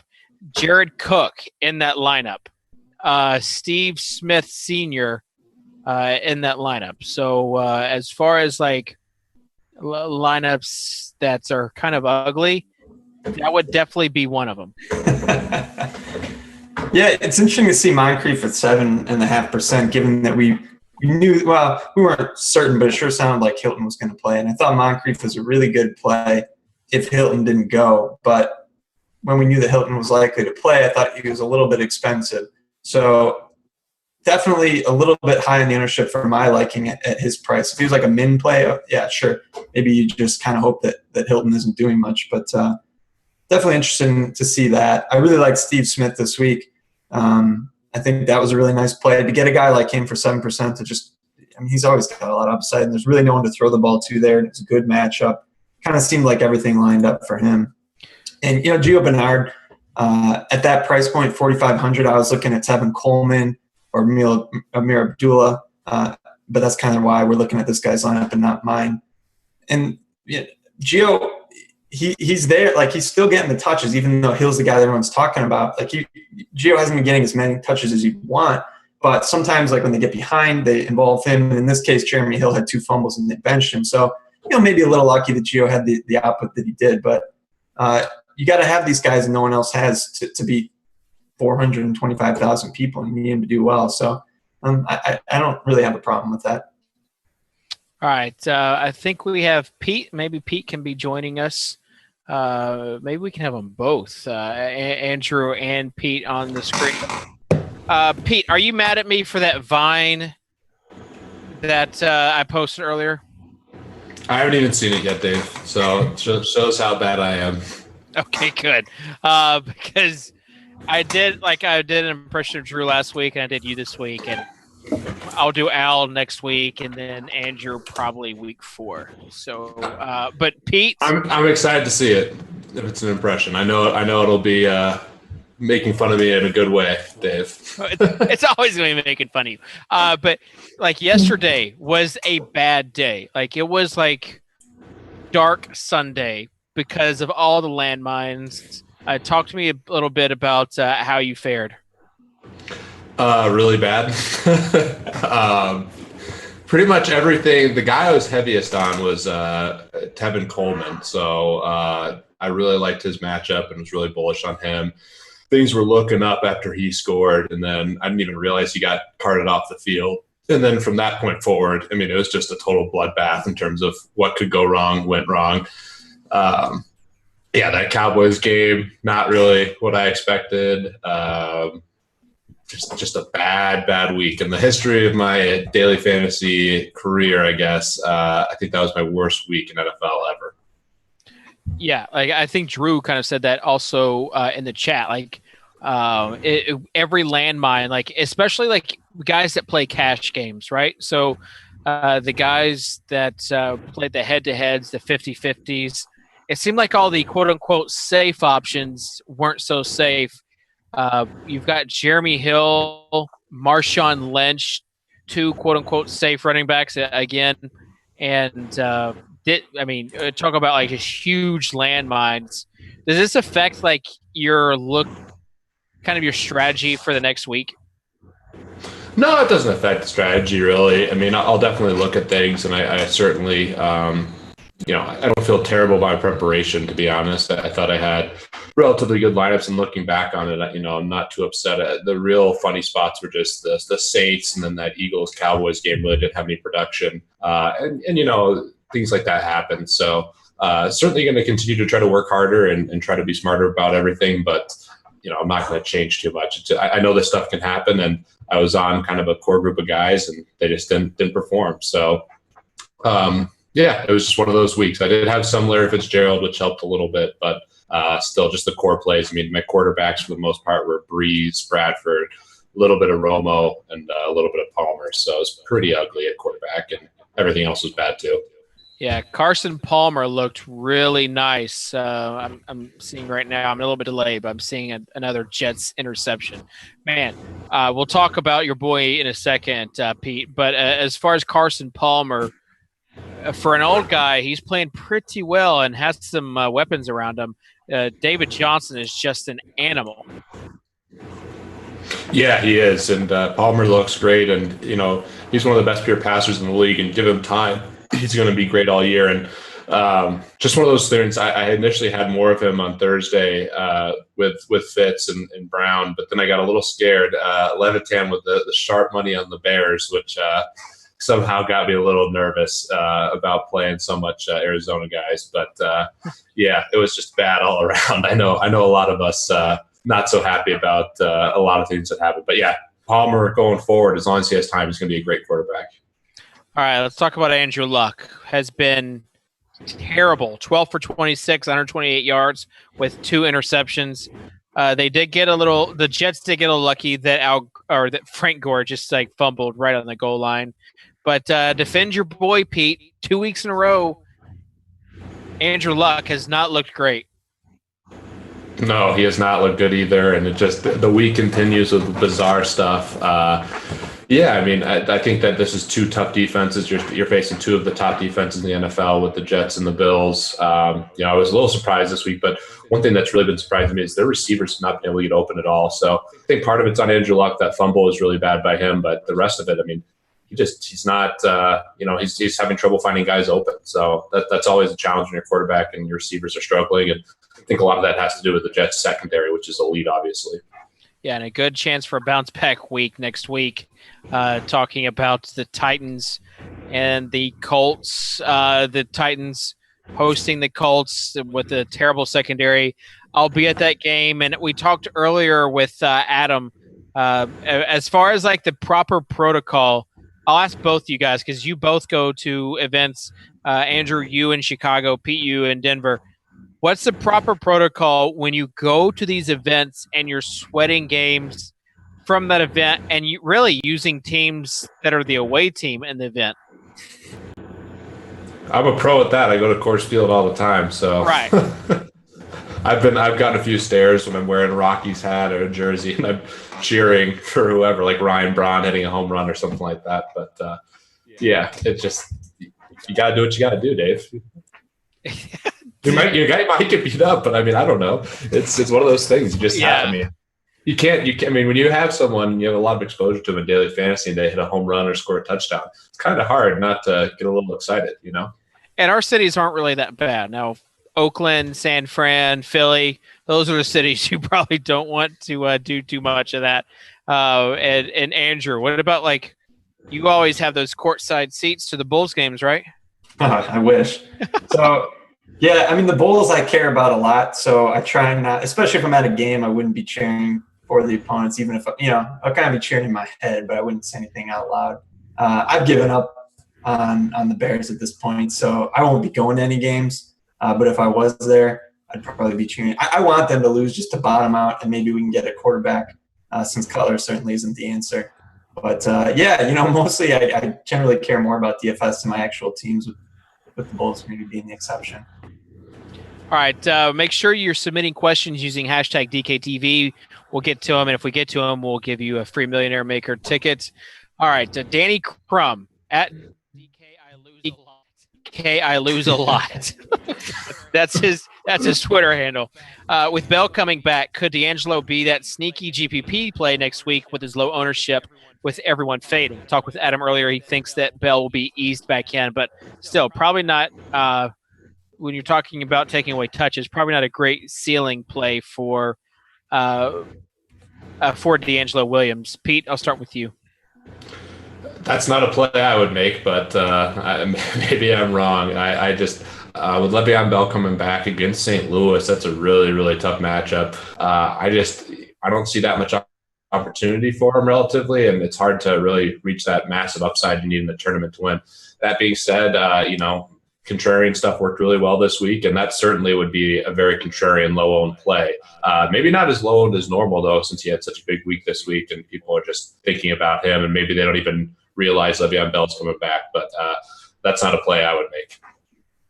And then we also had a question, Andrew, who is next week's Larry Fitzgerald? So people want to know who's going to be the guy that scores 40 points.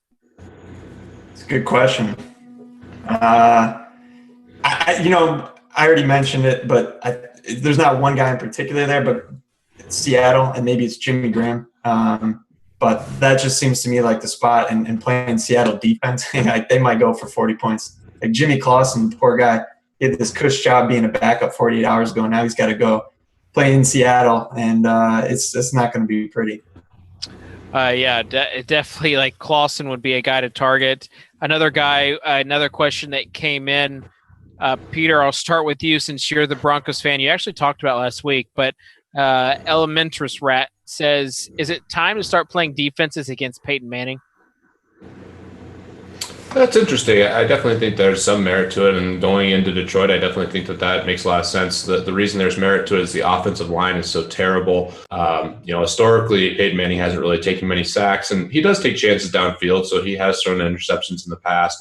But this year, I think there's more merit than ever going against the Broncos just because their offensive line is atrocious. And Detroit, they really have a pretty good defensive line even after losing Sue. So I think that's definitely a viable play for sure. How much do you guys look at the opposing defenses and offensive lines? Like, I feel like that's one part of daily fantasy that some people do not look at. They just look at the people that or the position, the skill players. But how much do you guys look at that offensive line, defensive line? Well, it's huge, the offensive line for both. When you're looking at the defensive plays, I'm looking at the number one thing you want to be considering is, are they going to be putting pressure on the quarterback? Because that's going to lead to turnovers. Turnovers lead to touchdowns. And that's how you end up having a big game with your defense. And as far as on the offense, and if they're not protecting the quarterback, Peyton Manning's a good example, but the Eagles are another good example where they've had no protection. They're not able to run the ball. They can't establish the run, and then they're having difficulty throwing. So it's just vital that you have some time and some protection there. And so I think it's definitely something that you should pay a lot of attention to. Peter, in this Thursday game coming up, you've got the Redskins. Dylan Sifo wants to know, do you see running back Matt Jones as a potential top threat and eventually starting over Alfred Morris? He's a guy that came into the season with a lot of hype. And I know I wanted to get him in my season-long draft in those late rounds, but do you see this? Do you see Matt Jones as being like one of the top threats in the season? I sure hope so. He looked amazing, and I think he has a pretty cheap price this week, a relatively cheap price. Out-touched Alfred Morris, and to me, he looks like a much more talented back. So I hope that they really utilize him well, and it's one of those spots that's a little tricky to kind of figure out, especially if you're considering him for cash games, because there still is risk. If Alfred Morris has a great game, he might get limited touches. So it's a tricky situation to navigate, but in terms of talent and upside, I definitely think he has it, and I hope that the Redskins utilize him going forward.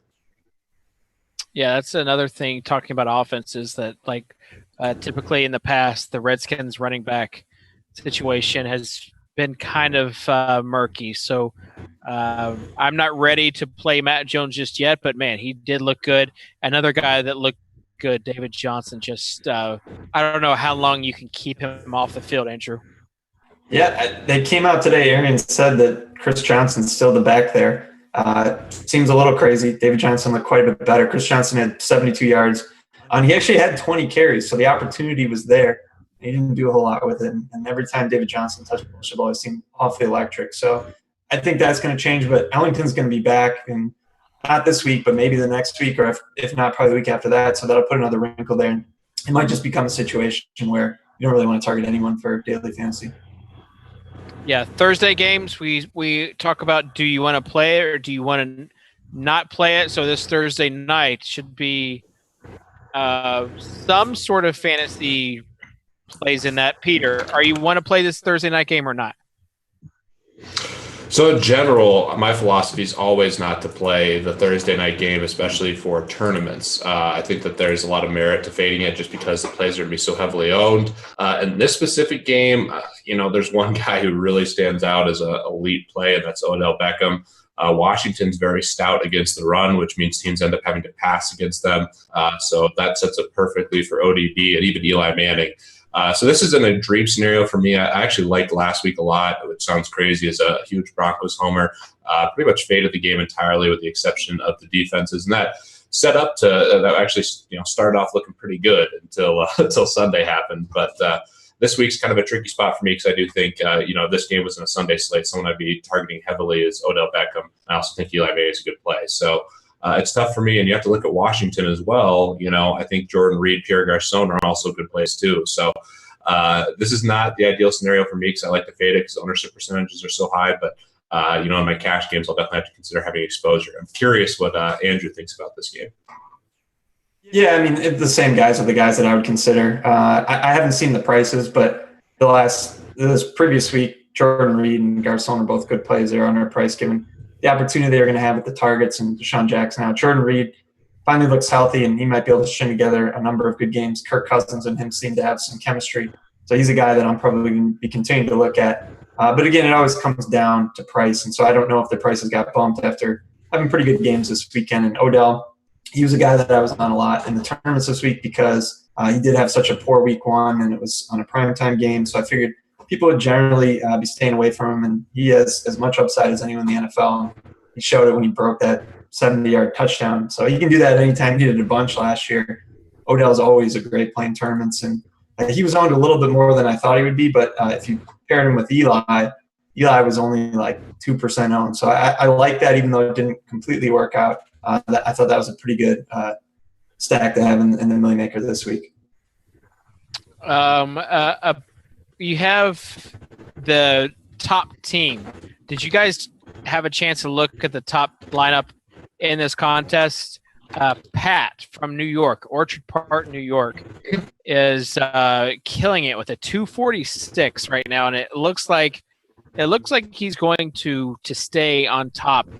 The use of the I don't know, just feels like using the running back, like two different combos, but those combos not paired up with a defense or a quarterback. Like that just kind of goes to show you how weird of a week 2 this actually was. Yeah, I mean that's not. Go ahead, Andrew. I was going to say it's not typical, and it's there's probably some negative correlation in there, but anything can happen.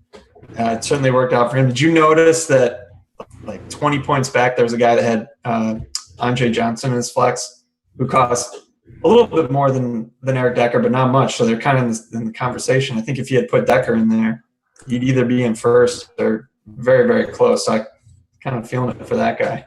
Yeah, C. Newman. Yeah, I mentioned it a little earlier that he was supposed to actually be on the show, and maybe that was the reason why he's from Nashville. But yeah, I mentioned earlier that when I talked to him, I would not mention that if he would have put if he'd have put Eric Decker in there, then he would be having a much better time right now. And man, that's the kind of thing when you talk about like a once in a lifetime thing, that stuff can just kind of keep up or can just stay with you for a while. And Wiggins, you are one of those guys that you finished bridesmaid, you finished second a couple of times, but still, like, you still got pretty decent money from it, right? Like this guy is that cost him probably a lot, and he's not like a professional DFS player like you are. Yeah, it's still something that I think about from time to time. It's like, why didn't I play Reggie Jackson or whatever? But yeah, you don't get all that many opportunities to have a giant score. So when you're there, you're kind of hoping that everything breaks your way, and it's difficult, of course. But it's easy to second guess stuff. In reality, the difference between Andre Johnson and Decker was like maybe a couple points at most as far as their projection, and it played out this way where Decker's outscoring him by 25 points or whatever, but could have gone the other way. Yeah. We have Aaron DeKing on again. Like, I don't know if you guys have watched Aaron DeKing, but I'm going to let you both go, and you can watch this as you leave. I guarantee you want to watch it because Aaron is an entertaining guy. So, Pete, Andrew, appreciate you joining me. And Moncrief touchdown, FYI. Oh, wow. Wow, that could be big for the team that was in 13th. That might have just bumped them up $50,000. Yeah, he just got over the 100-yard bonus and a touchdown, so that's pretty big. Yeah, Moncrief just stud these first 2 weeks. So even with T.Y. Hilton back, looks good. Guys, appreciate you being on the show with us, and we'll see you later on this week doing some of the DraftKings TV stuff. Hey, thanks, Dave. Talk to you later. Thanks, Ben. All right. We've got Aaron DeKing on. My name. Aaron, Talk to me, Dave. How are you? You playing soccer? How's it going? I'm not playing soccer right now. I have to. In America, this is called football. Am I right? All right. So, Aaron, you are right. You are also in fourth place. Still, I'm also so alone. I'm so alone. The Moncrief touchdown. Did you just see that happen? Does he play for the Colts or the Jets? He plays for the Colts. And how do we feel about that towards? You are 0.08 points in front of him. Oh, man. So, one catch, and that would put you into fifth. But again, still fifth. If for some reason he gets injured, all of his points get revoked. All right, Aaron, I know a guy. It seems like I hear some people in the background. Are you? You catch me every time, Socrdave. I don't even know why I try to get it past you. Like, yeah, I'm sorry. Like, do you have other people with us in this chat? Like, are those your friends? No, it's FanDuel. Are you jealous? Oh, no. Well, no, we're talking about you in fifth place. No, it's my good friend Jay Sanfrank. Oh, Jay. Okay, so fourth place still, and again, this victory is for you. 0.8 points. He's got nothing. Wait, but what do I do if I don't win all of the monies? It's still like you still win a lot of money. It's 150,000 compared to 250,000. Yeah, I'm not trying to lose 100 grand on one player. I gotcha. One cod-flabbed player. Appreciate Can I put up some music. Do you listen to Dashboard Confessional?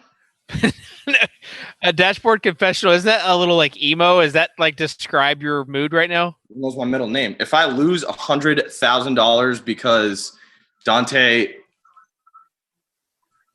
Moncrief just scored a touchdown right now, like obviously I'm gonna be a little upset about it. All right, yeah, like he's scored a touchdown, and you want like there's still 10 minutes left, but maybe like he's a third wide receiver, so maybe he doesn't catch a pass, and you still walk away at $250,000. I thought you had 3 wide receivers. Yeah, but like he's not like what I was saying. I was trying to make you feel better, but yeah, it's not working. You're just confusing me with the football jargon. What does that even mean? He's a third wide receiver. There's 3 to begin with. Right, but I was saying he wasn't like one of the top How many 2 on the field at one time? Around 3. They were actually looking up statistics before this, and they were like, you know what? I'm coming into this week hard. Like, are they really, really irritated that I'm here right now, just representing the Kings across the universe? I don't know. They might be like. What are your friends like? What are your friends saying? I was told by the representative of DraftKings via text message that I was not allowed to curse. So I can paraphrase if you would like me to, but honestly, I don't think it would do it justice. So, all right. My friends very endearingly told me that they would like me to perish and all of the players on my team to do likewise. All right. It got weird. All right. Well, Aaron, thanks for joining us on the show again. Very entertaining and wishing you the best. But you are only 0.08 points in front, so you do have a little. Keep rubbing it in. Yeah, no, I'm not rubbing it in. I'm just saying you do have a little bit. You are. You do have a little bit of a sweat going on, so I'll let you sweat there. I'm schwitzing right now. Why? I'm a little nervous. All right. Thanks, Aaron. Appreciate you joining us. Pleasure, Socrdave. For the second time. Whew. That's Aaron DeKing, everybody. Like, I kind of felt bad, but then I really didn't. When they scored that touchdown, I feel like him with a 0.08 point lead might be he might be on the verge of doing some not smart things. So we'll see how that turns out. But if you look at not just Aaron, but Zudell's is in 5th place and kind of is the name of the game. They need 8 points now. 8 points to win the $2 million. is 6 points to win $1 million. So they just need a lot more Moncrief action. Moncrief has just been an absolute beast this game, and there's still a lot of time left. You're still talking about 10 minutes left in this game, and if you're the Colts, you're hoping for just as much time as you can and just to continue to stop the Jets offense. Jets offense has not done anything in the second half. There's just been on the first half. We're getting some comments about Aaron DeKing on DraftKings. Feel free to tweet at us your questions, and we will read them on air. If we read them on air, you get a free Millionaire Maker ticket into next week's event. So use hashtag DKTV. We're going to be going back to the Dugan brothers again, and they have a little bit of a sweat now, up 8 points. So we'll be going back to them soon. Going back to the game flow of this game, 10-7.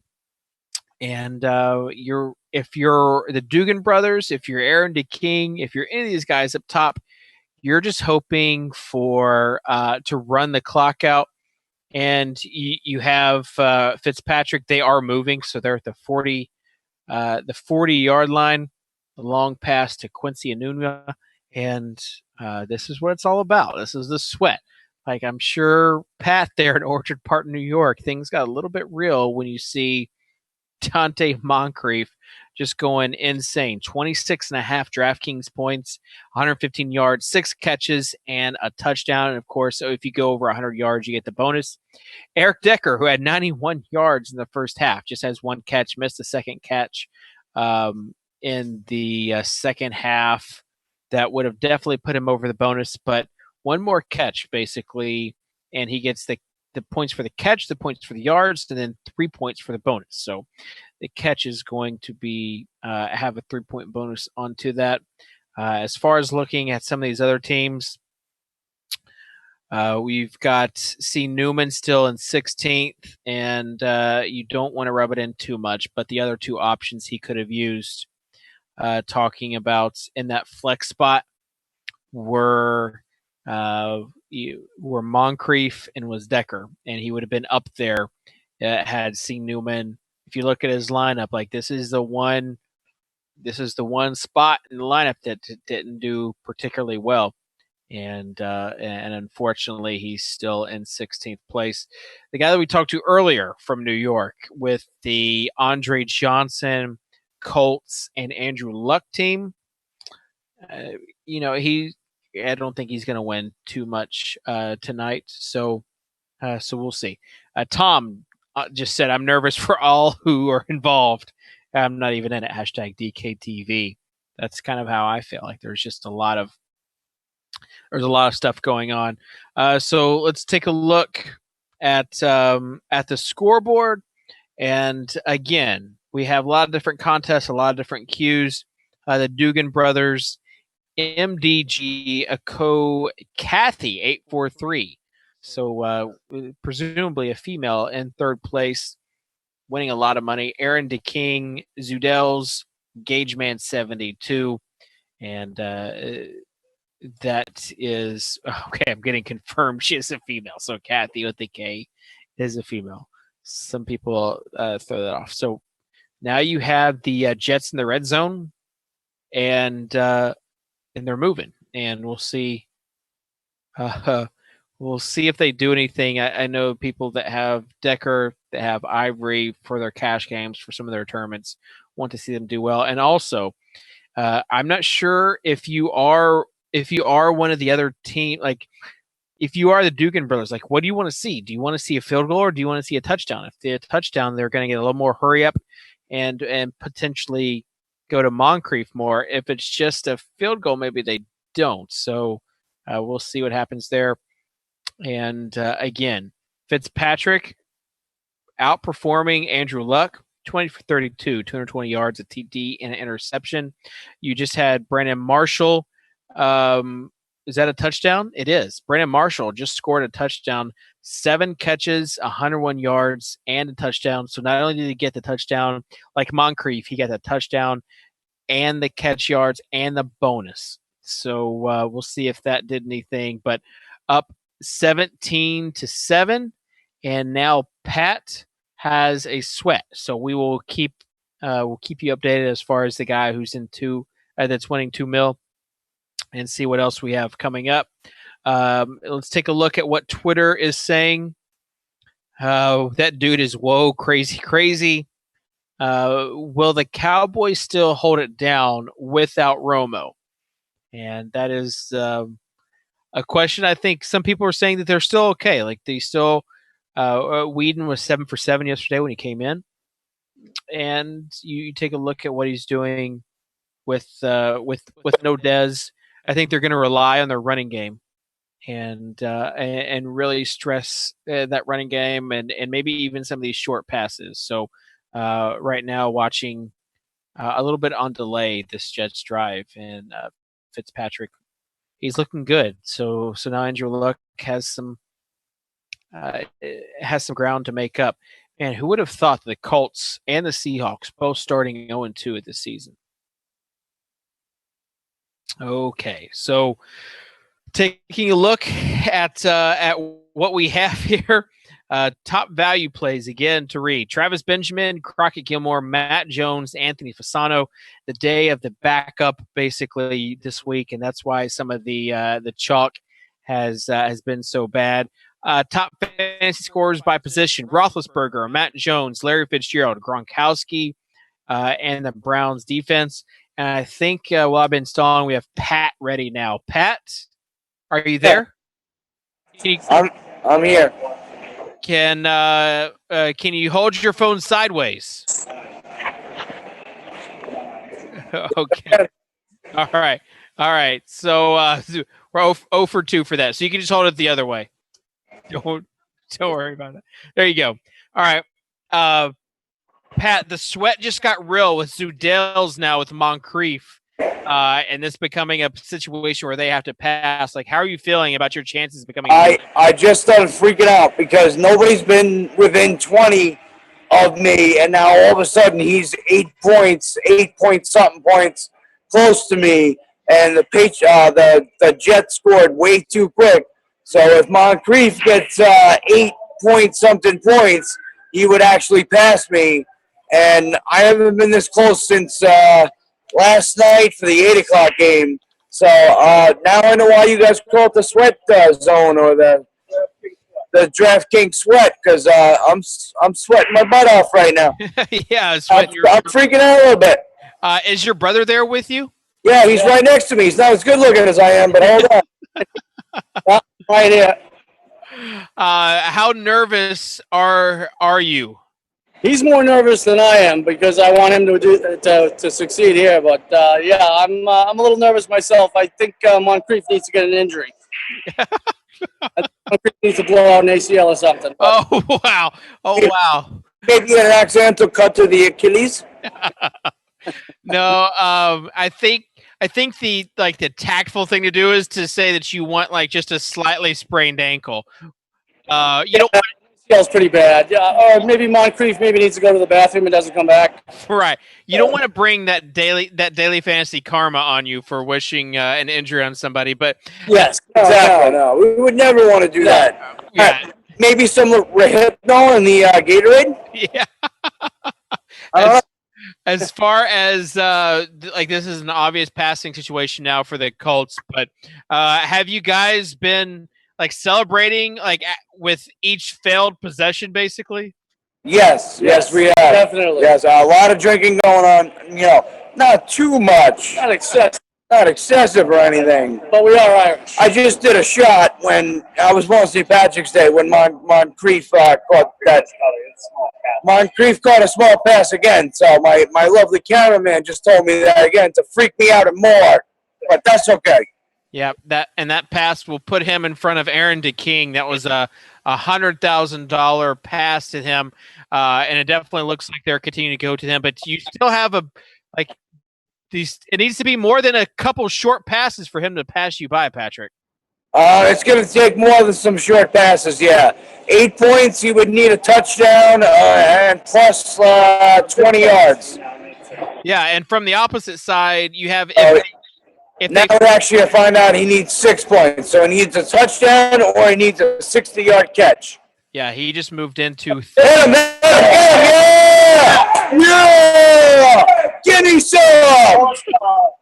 Sorry, what were you saying?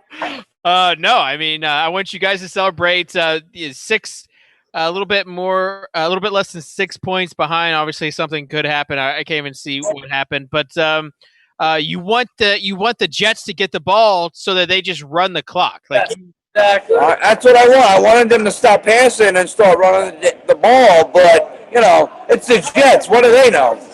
Have you done the milk the clock? Have you done the milk the clock motions, hand motions?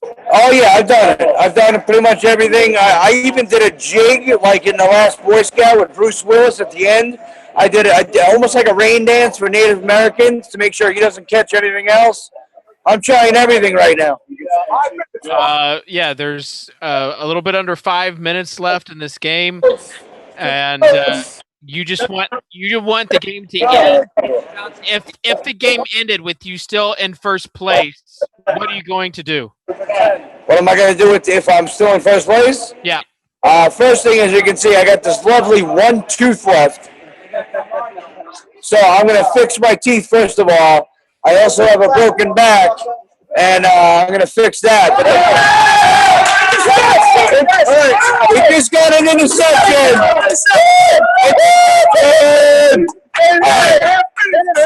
So now the first thing I'm really going to do is go to Las Vegas. I'm going to do the Gronk. I'm going to Las Vegas, and in that commercial, I'm going to steal a flower pot like I just won a trophy. And I'm going to go around the whole town like I won a trophy.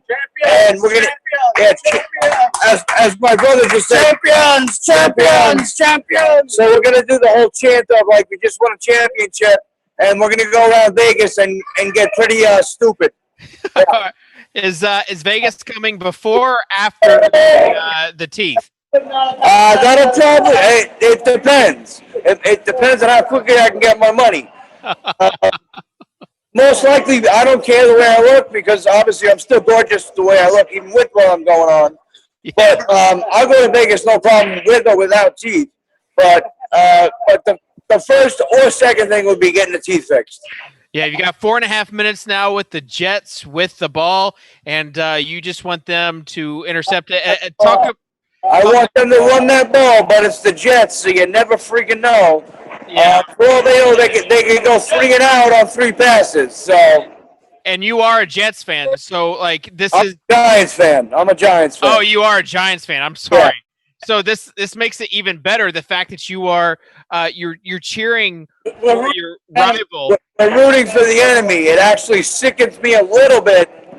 I won't vomit, but I mean, if they win, if they help me win, I may actually root for them from now on. But I'll still be a diehard Giants fan. Yeah, it's like the question as far as like how much would it take for you to root for your rival team? Well, in your case right now, it could. This is how much it would take. About $2 million. $2 million. All right. Is your brother there? I want to talk to him about. Yes. Okay. He wants to talk to you. Come sit over here so you can hear him. All right. What's your name, Brother Dugan? Yes. My name is James. Jimmy. All right, Jimmy Dugan. What part of the Dugan brothers? Your brother said that you were responsible for the 2 players that did the worst. Do you think that was like you really set him up for success because without your picks, he wouldn't have picked who he did? Exactly. That's what I keep telling him. Without my picks, he wouldn't be where he is. I declare shenanigans on that one. Hey, shut up. It's my turn. Yeah. All right. Talking with Jimmy Dugan. Yes, I picked Mariota. Yes, I picked Woodhead. I thought they were going to have a good week again. Mariota was going up against Cleveland, for the love of God. I mean, come on. All right. We're having a little bit of. All right, Jimmy, are you there? I think that Jimmy may have frozen out on us right before I was about to ask him who the better fantasy brother was. And maybe if they win this, what I would like to see is a Gomes brothers versus Dugan brothers matchup. A DFS brothers matchup. Two millionaires that won the check. And as far as entertainment value goes, I have met Rob and Dave Gomes, and they're great guys. But man, the entertainment value of the Dugan brothers, I have a feeling that they're going to have a cult following after this.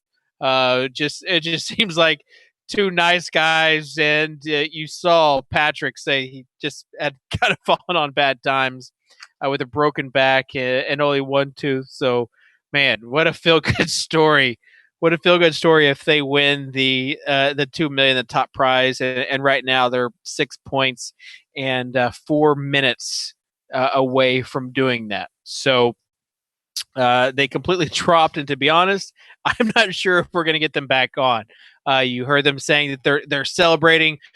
So yeah, taking a look at what just happened, Zudell's moving all the way back, like past 20th place, and now they're in third place, and that means a lot more money as far as that goes, $500,000.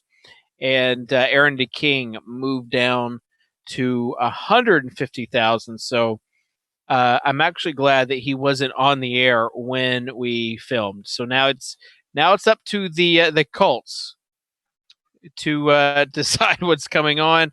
They might the brothers might come back, but yeah, we're just kind of seeing out. Also, getting news that Eric Decker is out with a knee injury. And so that hurts if you're needing Decker, because you saw what Brandon Marshall just did. And without Vontae Davis, if you needed Eric Decker, you're not getting any quote-unquote hula hoops because he's out of the game. So there goes that bonus, and there goes Socrdave's cash games. No, just kidding. He did good for me. So we're talking about these games as far as the NFL games. $7 million millionaire maker for next week. $1.2 million to first. So it went down from 10 to 7, but still, winner gets $1.2 million, and we'll see what happens. Patrick and them are on standby. So as far as taking a look at some of these other big contests, in the $1 million play action, 246.66.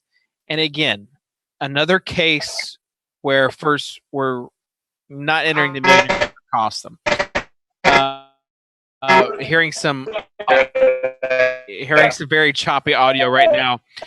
Interesting to note, though, the person that's in second, M. Digiaco, that's winning $1 million in the play action, actually entered the same lineup, and they are these are two different lineups. Wow, 245.56 and 244.14.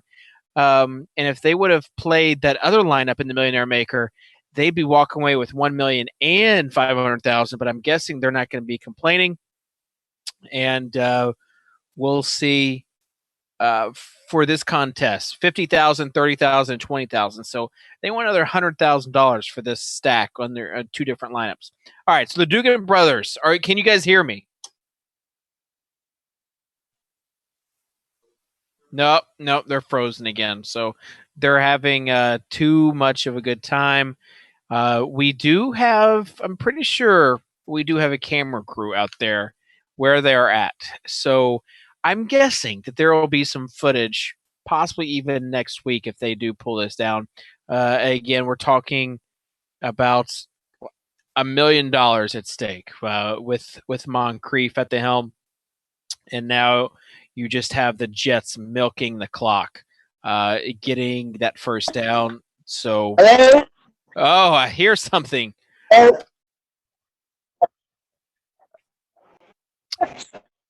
Guys, are you there? Yeah, we can hear you. You can hear us? I can. Yeah, yes, I can to answer your last question, I'm the better fantasy player. Patrick's the better fantasy player. I don't do fantasy much, but we're brothers, so we love football. Okay, so we did get the question answered that Patrick is the better fantasy player. All right. Yes. Correct. But I know more football than he does. So, foolproof. Shenanigans. We have shenanigans. As far as hello. Yeah, we're there. As far as splitting, are you guys like? Have you guys come to an agreement? Like, this is the Dugan brothers. Like, how are you guys feeling? Are you guys going to take $1 million and do something with it? I think they may have cut out. No, because I picked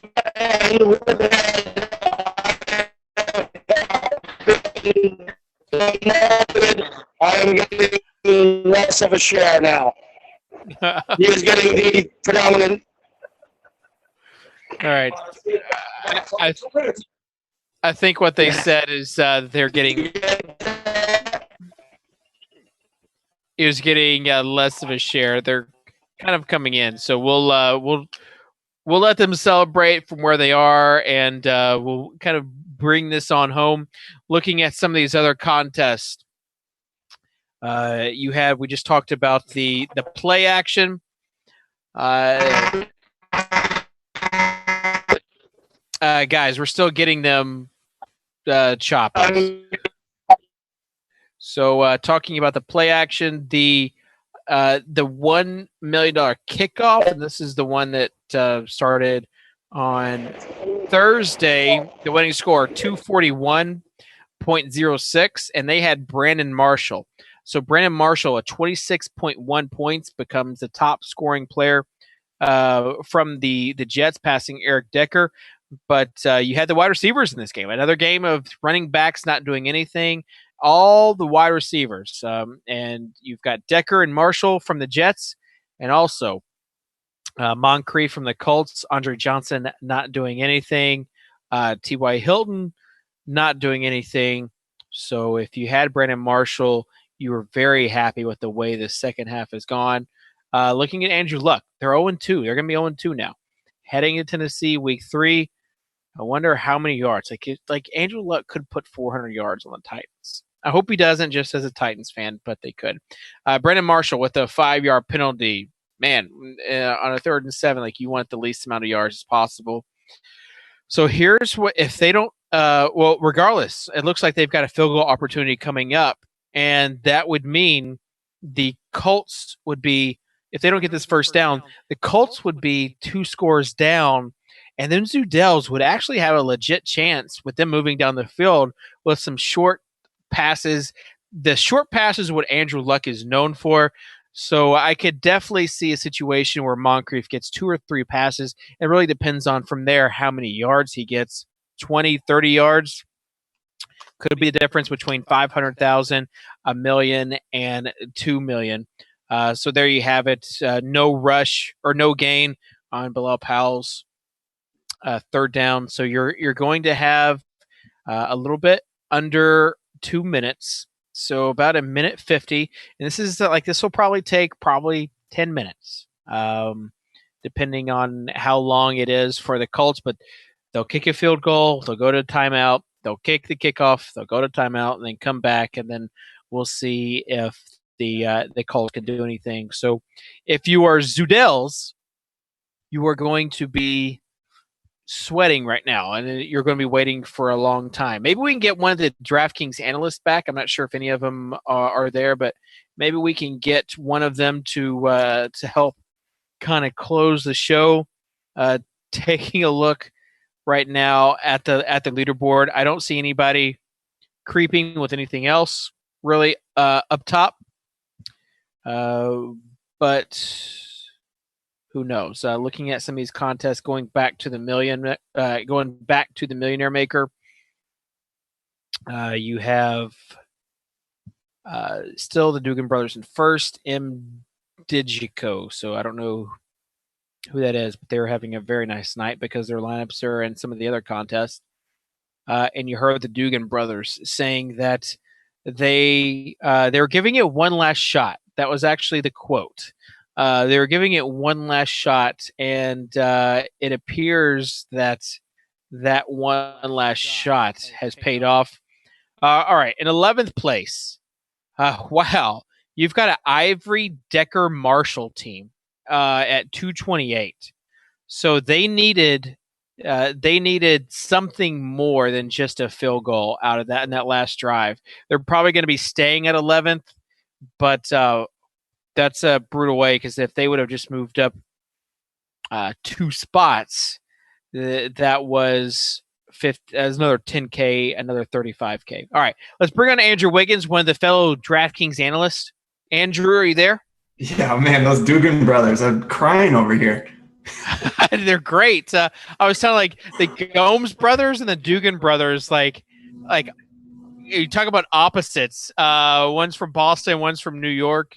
One are like pretty boys. The other ones are the Gomes brothers. So it's like as far as what you have as far as brothers go, it's like complete opposites. But man, you have to feel good for the Dugan brothers. Like Josh, one of the guys from the Daily Fantasy documentary, is actually there filming them. So I'm sure he's wishing that like he could have got this in the fantasy documentary that he just had coming out or that just came out. But man, what a story for them. Yeah, I mean, if they win, DK's got to fly him out to Vegas and just tape the whole thing. Yeah, because they said they're going to Vegas, and he said I asked him if it was before or after because he said he wanted to get some teeth work done. They need. Well, he also said he was going to fix his tooth, not his teeth. He did say I'm going to fix my tooth. It was not plural at all. No. So yeah, like that in itself would be like an excellent ad for DraftKings, like before and after. Like it would just add like a different element to it. But man, those guys just seem honestly like your crazy uncles. They were arguing about who gets it. The one guy called shenanigans and said that his brother was getting like a lesser share because of the interview. Like, I don't know how they can do it, like how they can hold it over the other one's head, but yeah, the connection they had coming in at the end, it's like I didn't even know that was possible through the internet. It was like they were on a radio or something. Yeah, and they had yeah, I mean if you're the other brother and it's like the accountant's not in your name, like you want to make sure that you are as nice as possible to that other brother as possible. But they did say they've always been close. Talking to him earlier, he said his older brother, 7 years older, would pick him like when they were playing pickup soccer. So he was always kind of looking out for him. And man, talk about two guys that are potentially going to have their life changed. Like this is going to be that situation. If you're Zudels, like what are you thinking right now? Like basically, I'm at $500,000, I'm good, or are you sweating this to become a millionaire? Well, I think he's got to just be happy overall because he was way back there. Now he's up to the point where he's cashing for $500,000, which is awesome. But I'm sure he's super nervous, probably pacing around, hoping. I mean, all he needs is a touchdown. They're getting the ball back, so I mean, he's live to win this thing. So that 500 great, but 2 million is a heck of a lot better. So I'm sure he's very anxious at this moment. Yeah, and man, I just cannot wait to see this raw footage. He said that he and his brothers, to top it off, were Irish. Talking about the Dugan brothers. Yeah. So like it's going to be some classic footage. You've got the Colts about to take the field, and you just if you're the Dugan brothers, you just want this game to end. Like you want a 3-and-out, you want to kneel down and have it. Do the Colts have any timeouts? I don't think they do. I'm not sure. So I mean, he basically needs he's down.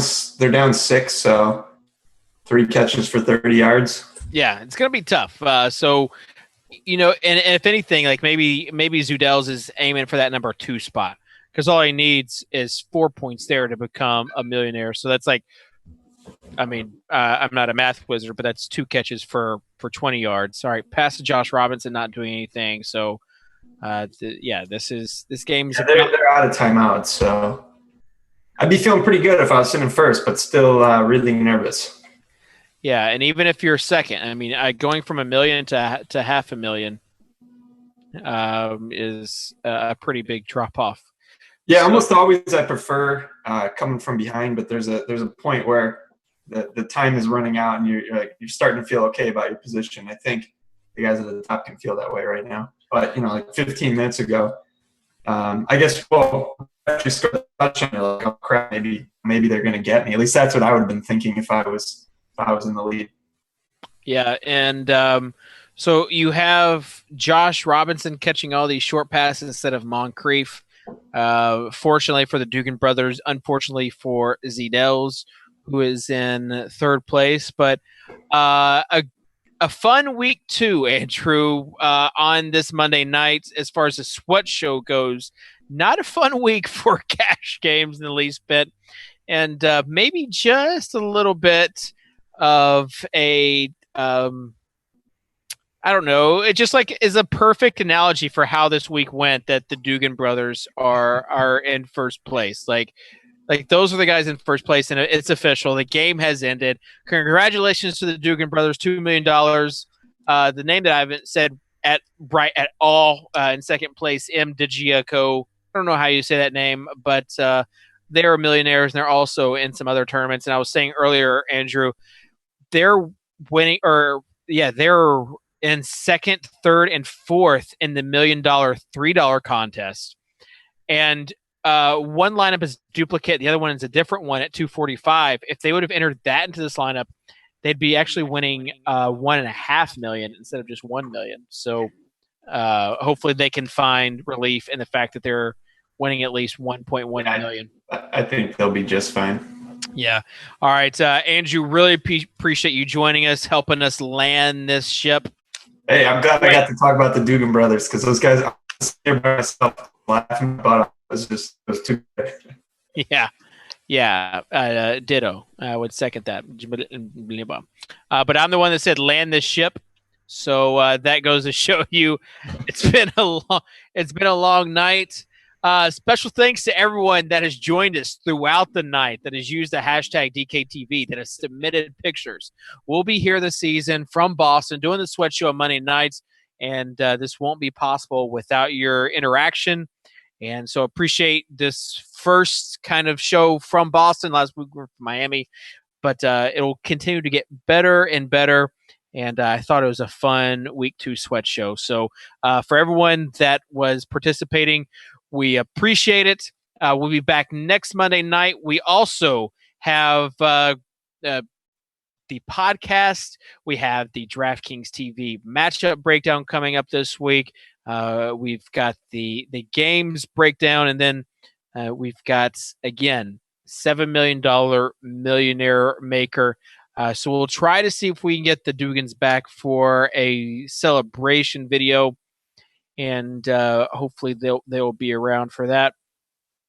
But yeah, we're going on. That was actually a pretty fast Monday night game. That Monday night game get done in 3 hours, and that's pretty quick for Monday night game with TV timeouts.